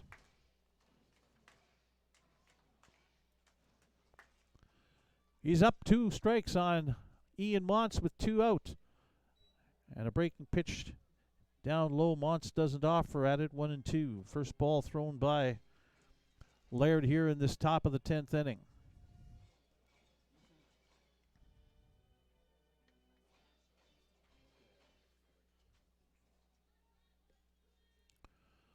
The 1-2 pitch upcoming. Breaking pitch, swing and a miss, strike 3. A 1-2-3, top of the 10th inning for the Regina Red Sox. No runs, no hits, no Barry's errors, nobody left on base. Balin Sorensen, Jalen Freeman, and Carter Beck coming up in the bottom of the 10th inning for the Berries. Tied up at 7-7 as you're watching Berries baseball on FloCollege. Oh, yeah.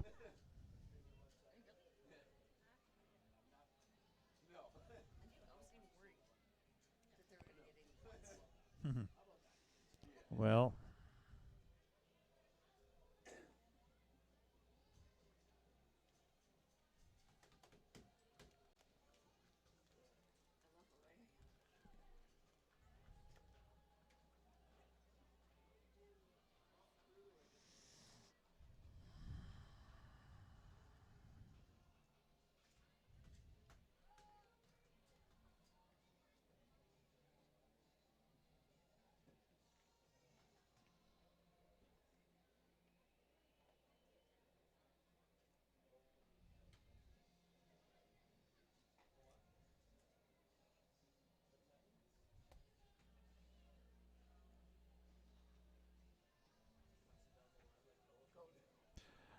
bottom of the 10th inning here at Next Gen Patch at Cairns Field. Game 1 of the best of 3 East Division Final Series. Tied up at 7-7.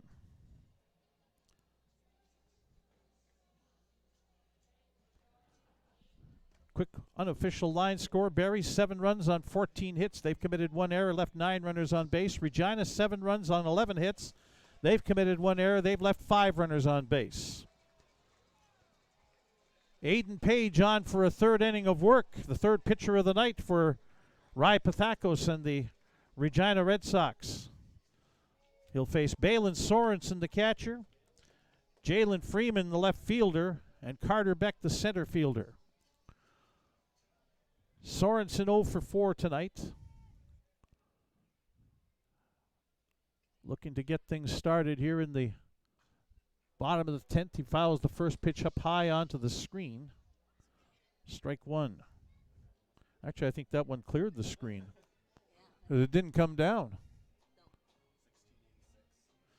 It's out on the Clarence Downey speed skating oval in behind us, or the track facility as it's used in the summertime. 1 strike pitch, swing and a miss, strike 2. As that ball got away from the catcher Castellanos, but it was only strike 2, not strike 3. Sorensen struck out a couple of times, popped out, grounded out to the first baseman James Wright his last time up. First time he's facing Aiden Page. 2 strike pitch, breaking ball outside, 1-2.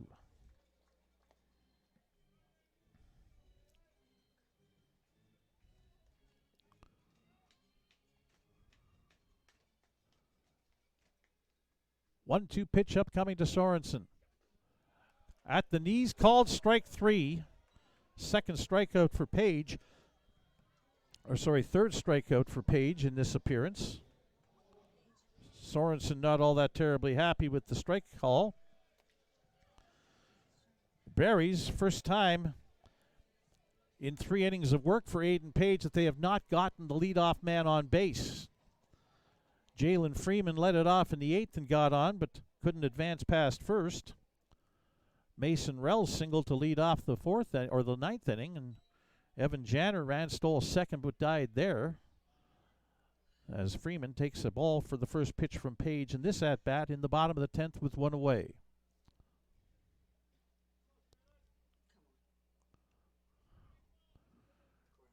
Carter Beck is next up for the Berries. 1-0 pitch. Foul back onto the screen right above us. 1-1. Again, our broadcast location. I can look up the right field line and tell you fair and foul without a problem. Not be directly behind home plate, so I have a tougher time telling you about balls and strikes and second-guessing umpires, which maybe is probably a pretty good thing. 1-1 pitch.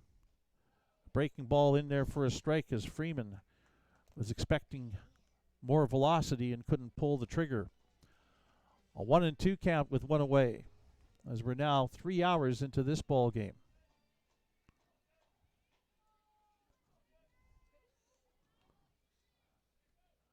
It's a nice night 1-2 pitch outside. Page spinning around behind the mound, thought he had a strikeout. Instead, it's a 2-2 count. Darkness has fallen here at Next Gen Patch, Cairns Field. Mostly cloudy skies, 19 degrees Celsius. Southwest wind, 12 kilometers per hour. 2-2 pitch from Page to Freeman. Broken bat. That one's down the right field line. And a base hit. Raphael Jackson cuts it off and will hold Freeman to a single, but the bat got all the way out between first and second base.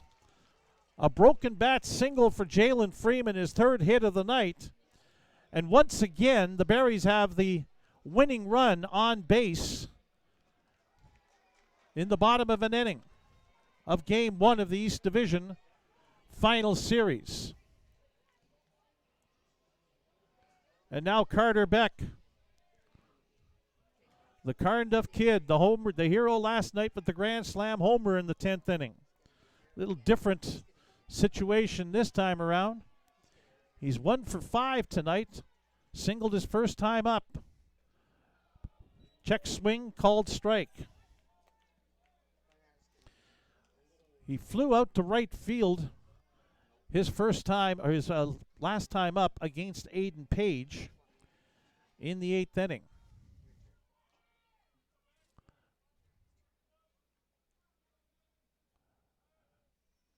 One strike pitch is down and in, ball 1.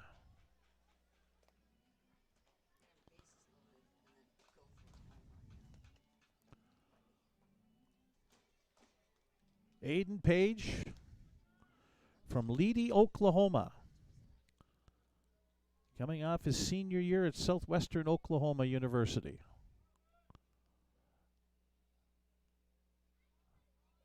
Freeman takes off. Throw to second base, up high, into center field. Freeman heading for third, and he's in there safely. A stolen base and an error on the catcher, Daniel Castellanos, as he thought he had a shot at catching Jalen Freeman stealing. The pitch to Beck was a strike. 1-2 the count, with one away, and now the infielders have to come in. And the Go Berries Go chant started by public address announcer Jeff Hayes, who's working the game tonight. The winning run 90 feet away from home plate. 1-2 pitch to Beck, up high, 2-2.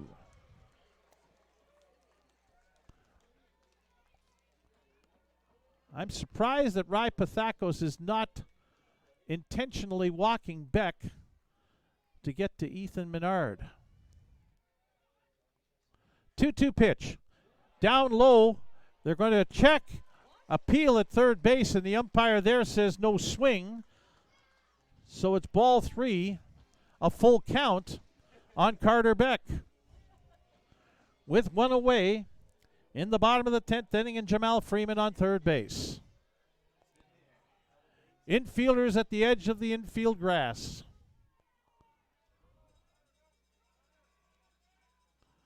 Aiden Page's 3-2 pitch. Swing and a miss, strike 3. It was up and in on Beckett. He got tied up. Couldn't make contact.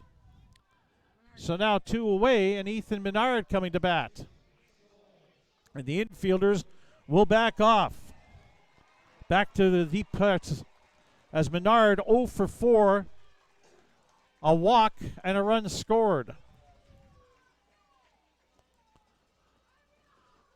Again, a chance here for the Berries to win Game 1. Page's first pitch in there for a strike to Menard. Struck out his last time up against Aiden Page.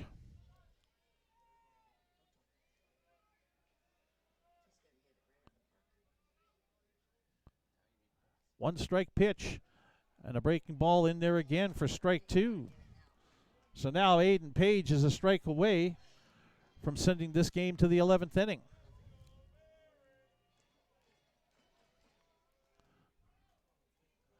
Page ready to deliver, 2-strike pitch. Check, swing, caught, held, and that is strike 3. Page strikes out the side in the bottom of the 10th and leaves a runner on third base as we're heading to the 11th inning, tied up at 7-7. You're watching Barrie's baseball on FloCollege.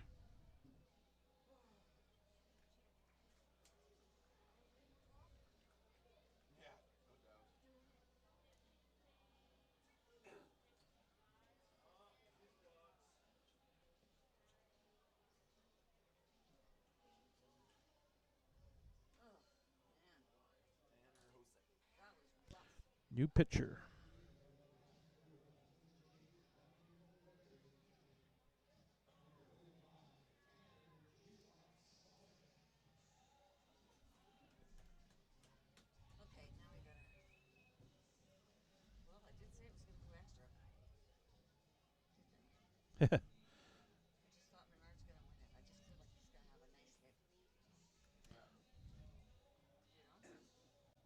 Yeah.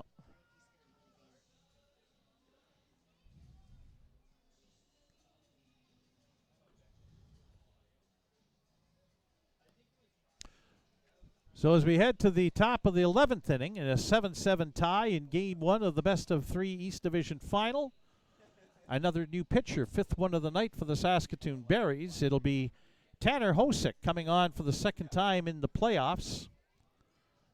Hosick pitched in Game 3 last night, the 16-12 10-inning Berries win over Moose Jaw. Pitched an inning and 2/3, allowed 1 hit, no runs, struck out 4, and didn't walk anybody. During the regular season, Hosick appeared in 16 games out of the bullpen, a 2-win, 2-loss record with 5 saves, a 2.70 earned run average. Pitched 20 innings, gave up 16 hits, 9 runs, 6 of them earned. Struck out 21 and walked 4, and Tanner Hosick will come on and face hitters number 6, 7, and 8. Or sorry, 7, 8, and 9, I should say, in the Regina order. The bottom third, first baseman James Wright, catcher Daniel Castellanos, and left fielder Jordan Tucker. Hosick, a right-hander. First pitch, check swing, right went too far, it's a strike. Hosick from Bellevue, Nebraska, coming off his freshman year at the University of Nebraska at Omaha.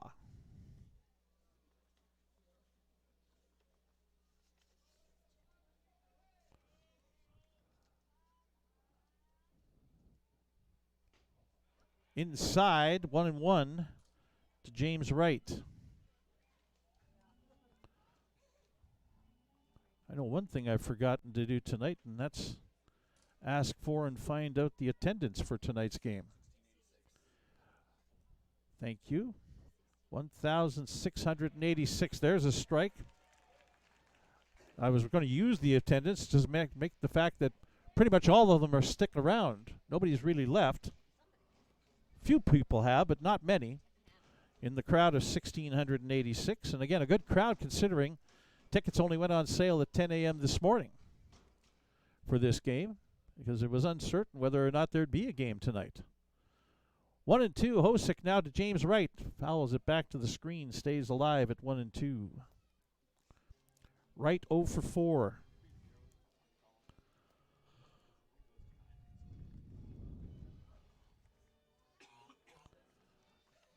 In the bottom of the 11th, it'll be the meat of the order for the Berries coming up. Abia Medina, Mason Rell, Nathan Houston. Wright hits a shot into left field and a leadoff single for Regina in the top of the 11th inning. First hit for James Wright tonight. Catcher Daniel Castellanos will come up, and third base coach comes down the line. They're going to send out a pinch runner for James Wright.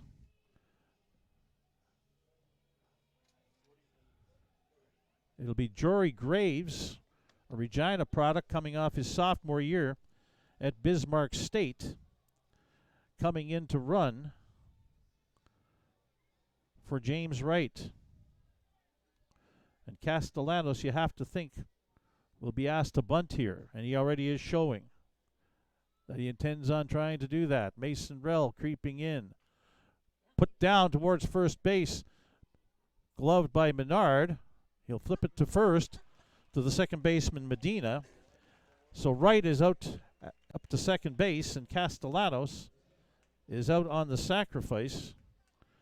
It'll bring up Jordan Tucker, the left fielder. Tucker 1 for 4, doubled in the 6th inning.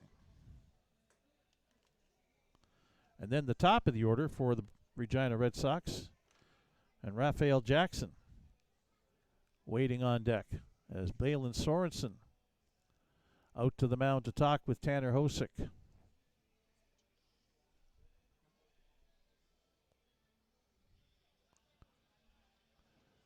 That discussion is done. Sorensen heading back behind the plate. Right-handed hitting Jordan Tucker coming up. Struck out his last time up. Berries could use that again here right now. Hosick's first pitch to Tucker is a breaking ball outside, and a good job by Sorensen to prevent that from getting all the way back to the screen. 1-0.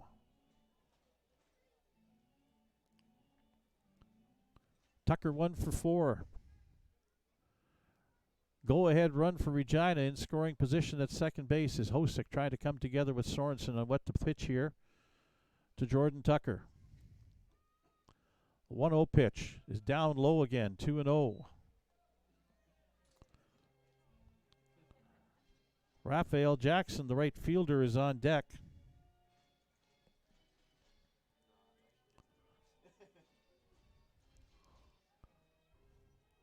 He's a left-handed hitter to face Hosick.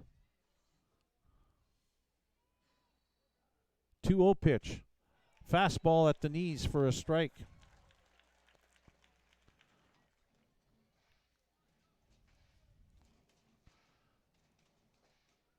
Barry's wearing those powder blue, baby blue jerseys again tonight, as they did last night.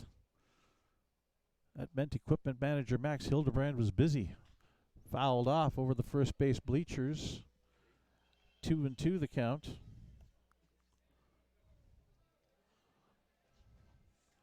To Jordan Tucker.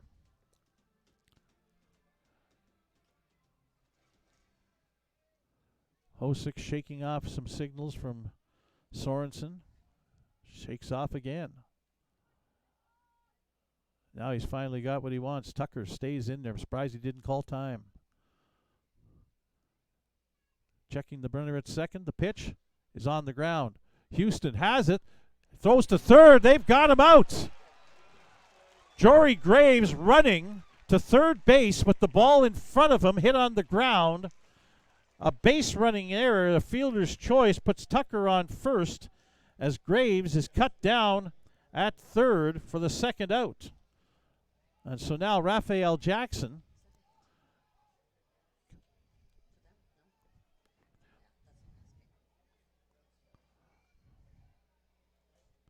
Jackson's 1 for 5. Singled and scored in the first inning. A dangerous left-handed bat. Coming up to the plate now for the Regina Red Sox. First pitch fouled, and that's one's off of the guy wires that are attached to the screen here at Next Gen Patch. Off on the third base side. Strike one to Jackson.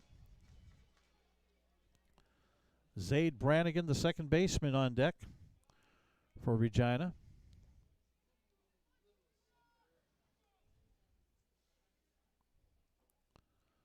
Hosick dancing around at first is Tucker. Pitch down low, blocked by Sorensen, 1-1.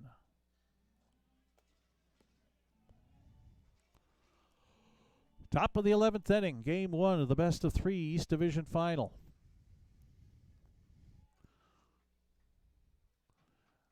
Beyond 3 hours into this ball game. Close, intense, and yet to be decided. The Berries have had their chances in each of the last 3 innings. On the outside corner, strike two. Jackson thought it was outside. 1 ball, 2 strikes to the Regina right fielder. Home plate umpire Scott Mostaway assuring Jackson that it was on the corner. So now Hosick with a 1-2 pitch on Raphael Jackson. Tucker on the go, ball up the middle. It'll get past Houston into center field. Jordan Tucker around to third base.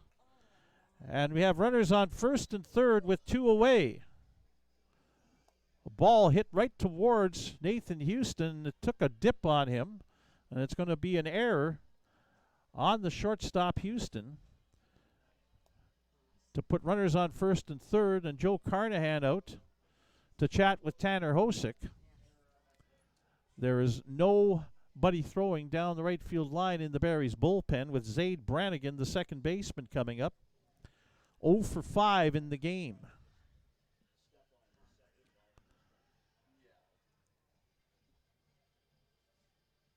Even if Houston could knock that one down and keep the ball right there in front of him, all he had to do was touch the base because he was right there. But it got down and away from him and into center field, and now first and third with 2 out. And a big-time situation here for both the Regina Red Sox to try and go ahead and for the Saskatoon Berries to try and prevent that from happening. Tanner Hosick charged with that.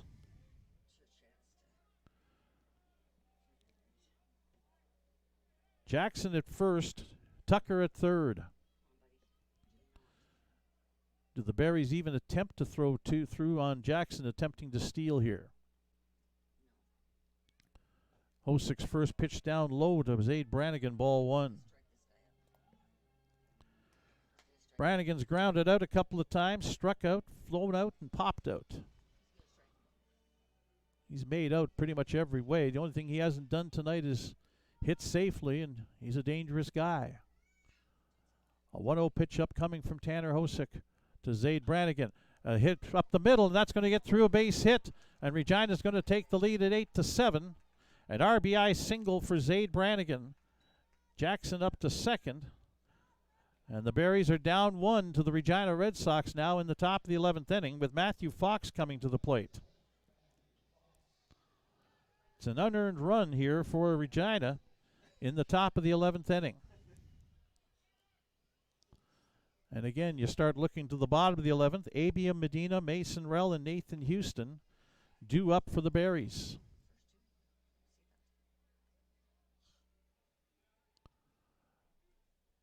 Matthew Fox finally made it out in his last at-bat tonight. Swing and a miss off the glove of Sorensen, and the runners will advance on the pass ball. A strike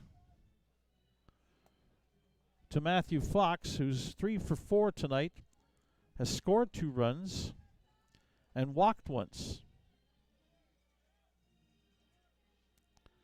So now second and third with 2 away, and a 1-strike count here on Matthew Fox, the Red Sox shortstop. Swing and a miss at a fastball, strike 2. DH Brady Bye on deck.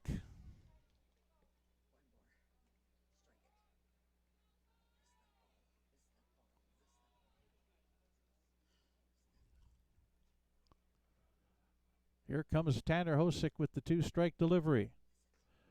Check swing, not appeal and not granted by first base umpires Trevor Drury. 1 ball, 2 strikes on Matthew Fox.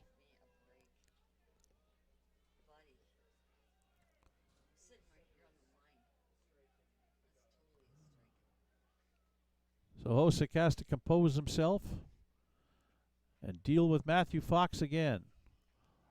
A 1-2 pitch. Fox hits a little looper over top of the mound. Houston charging, throws, and in time.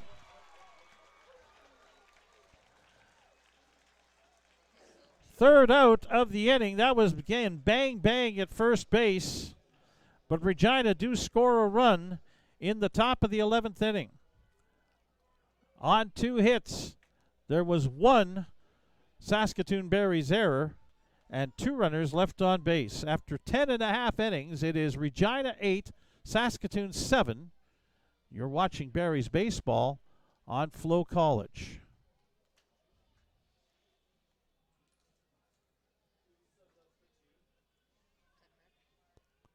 I don't know. I'm not going to look at it just yet.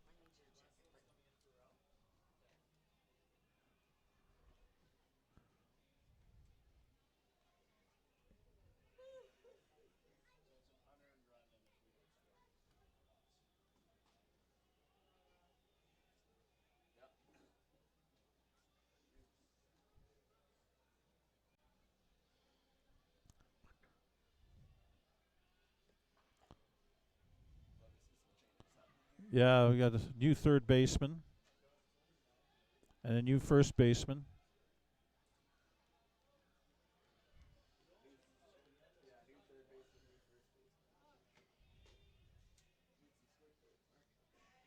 New second baseman, too. Oh, it's not the same one. So here we go, bottom of the 11th inning. Berries now down by a run.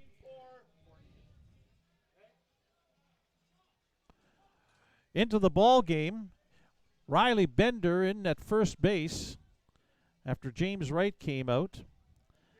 And at third base is Justin Simard in place of Jalen Myers. Aiden Page on for a 4th inning of work out of the bullpen for the Regina Red Sox.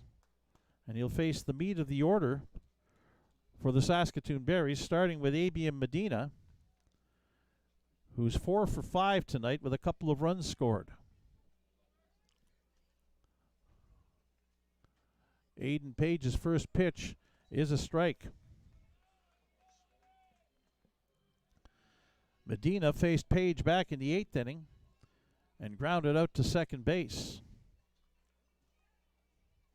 A good play by Zaid Brannigan.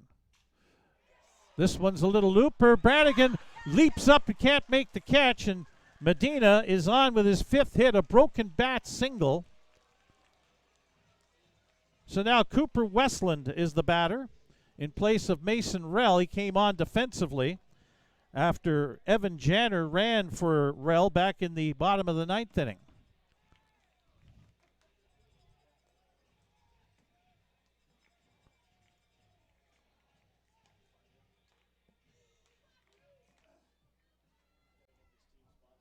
Westland, right-handed hitter, might be looking to bunt here. He's had one previous game, and he puts one down. Catcher Page stumbles with it, throws on to first, not in time. Westland beats it out. Medina is on at second. That was a bunt back to the pitcher, and he stumbled a little bit, and it's going to be a base hit for Cooper Westland. So now runners on first and second with nobody out, and Stephen Butts, the pitching coach, coming out to talk with Aiden Page. There's nobody throwing in the Regina bullpen as Nathan Houston comes up, and Houston was tasked with trying to bunt his last time up and failed to do so. He's going to try and probably do it this time. He needs to bunt towards third base, make the third baseman play the ball, and get the runners into scoring position at second and third. And Joe Carnahan's calling a meeting right now with his base coaches, the hitter Houston, and the 2 base runners, Medina and Westland, while the meeting on the mound is going on with the Regina Red Sox. So both teams strategizing here in the bottom of the 11th. The Red Sox up 1, but the Berries have the tying and winning runs on base with nobody out here in the bottom of the 11th inning. Nathan Houston's 2 for 5 tonight, but he has struck out each of his last 2 times up. First baseman Bender already in on the grass at first. Third baseman Simard on the grass at third.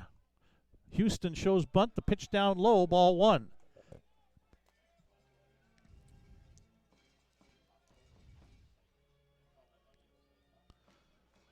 Small ball time here for the Berries and needs to be executed. Bender starting to creep in at first. Houston shows bunt down low again, ball 2. Aiden Page is well over 50 pitches thrown for this game. He's trying to bring the victory home here in game 1 of this best-of-3 East Division final. His team up 1. But the Berries have 2 men on here with nobody out in the bottom of the 11th. A 2-0 pitch upcoming to Houston, who shows bunt, and that's in there for a strike. 2-1 the count. Ethan Murdoch on deck.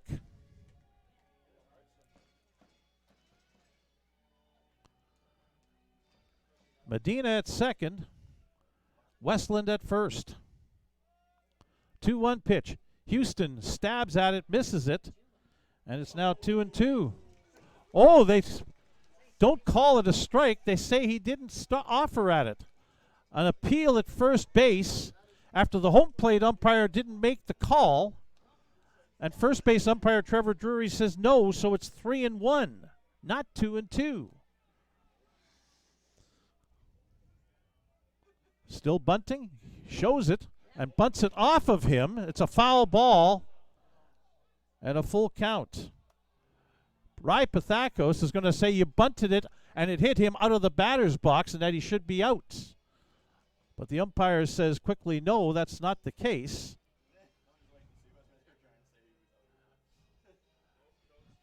Rai Pathakos coming out to talk with home plate umpire Scott Mostaway about that play. He might also ask him about the stab bunt attempt that was called a ball, and not getting any satisfaction on either end.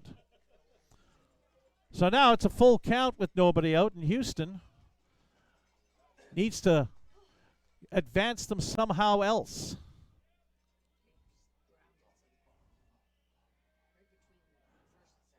Three-2 pitch upcoming from Aiden Page.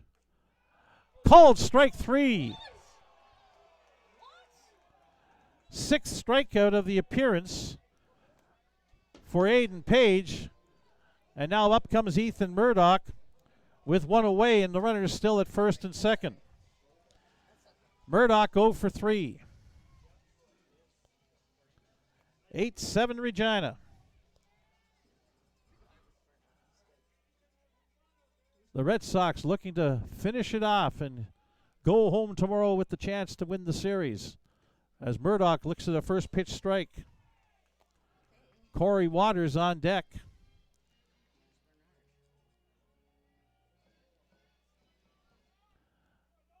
Aiden Page ahead against Ethan Murdoch now. Breaking pitch outside, 1-1.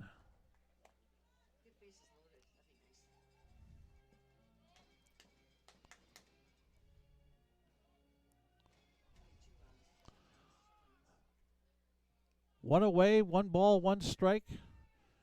2 runners on for Saskatoon, trailing by 1 in the bottom of the 11th inning. Aiden Page, 1-1 pitch. Murdoch pops it up. Foul territory. It is in play and caught by the catcher Castellanos for the second out. So now it's all up to Corey Waters. Saskatoon product 1 for 5 in the game. Flew out to right fielder Raphael Jackson his last time up against Aiden Page in the 9th inning. The Berries have had all kinds of chances in the last 4 innings to win the game, but have been unable to come through against Aiden Page. Waters hits it in the air, but Raphael Jackson coming over will make the catch, and that's it. Ball game over. Regina wins game 1 of the best-of-3 East Division final. No runs, 2 hits, no Regina errors, and 2 runners left on base in the bottom of the 11th inning.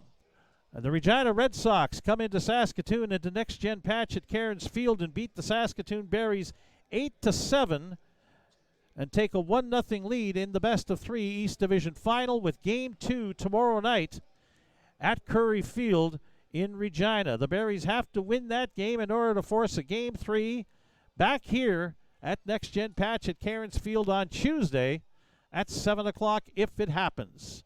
But the Berries are going to have to do it tomorrow in Regina on the road once again. Your final 8-7 Regina over Saskatoon. We'll be back with the final totals next as you're watching Berries baseball on FloCollege.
Back to wrap things up from Next Gen Patch at Cairns Field. Regina Red Sox have a 1-0 lead on the Saskatoon Berries in the best of 3 East Division final series following tonight's 8-7 win. As we take a look at your final unofficial line score for the Red Sox, 8 runs on 13 hits. They committed 2 errors. They left 7 runners on base. For the Saskatoon Berries, 7 runs on 17 hits. They committed 2 errors.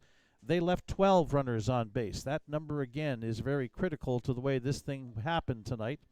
The winning pitcher in relief is Aiden Page. The losing pitcher in relief is Tanner Hosick. 1,686 fans in attendance tonight in a game that took 3 hours and 31 minutes to play here at Next Gen Patch at Cairns Field. The Red Sox go up 1-0 in the series with Game 2 tomorrow night at 7 at Curry Field in Regina. The Berries had chances in each of the 8th, 9th, and 10th innings to score the winning run when the score was tied 7-7. Regina finally got on the board again in the top of the 11th, and the Berries got the first 2 men on in the bottom of the 11th inning, but could not move them over, bring them home, and as a result, they fall here by a final of 8-7. All right, so again, next action for the Berries tomorrow night in Regina. And if there's a Game 3, it's back here on Tuesday night at 7 o'clock. And if it's here and it's happening, we'll have it for you on FloCollege from here at Next Gen Patch at Cairns Field starting at 6:55 with our webcast on FloCollege. So on behalf of all the folks at Flo Sports, FloCollege, all the gang here with the Saskatoon Berries, I'm Les Lazaruk. Hope you enjoyed tonight's game. Have a great rest of your Sunday. Don't work too hard tomorrow, as it's back to work Monday for all of us. We'll see if we're back here on Tuesday night. Again, your final, Regina over Saskatoon 8-7, as you've been watching Berries baseball on FloCollege.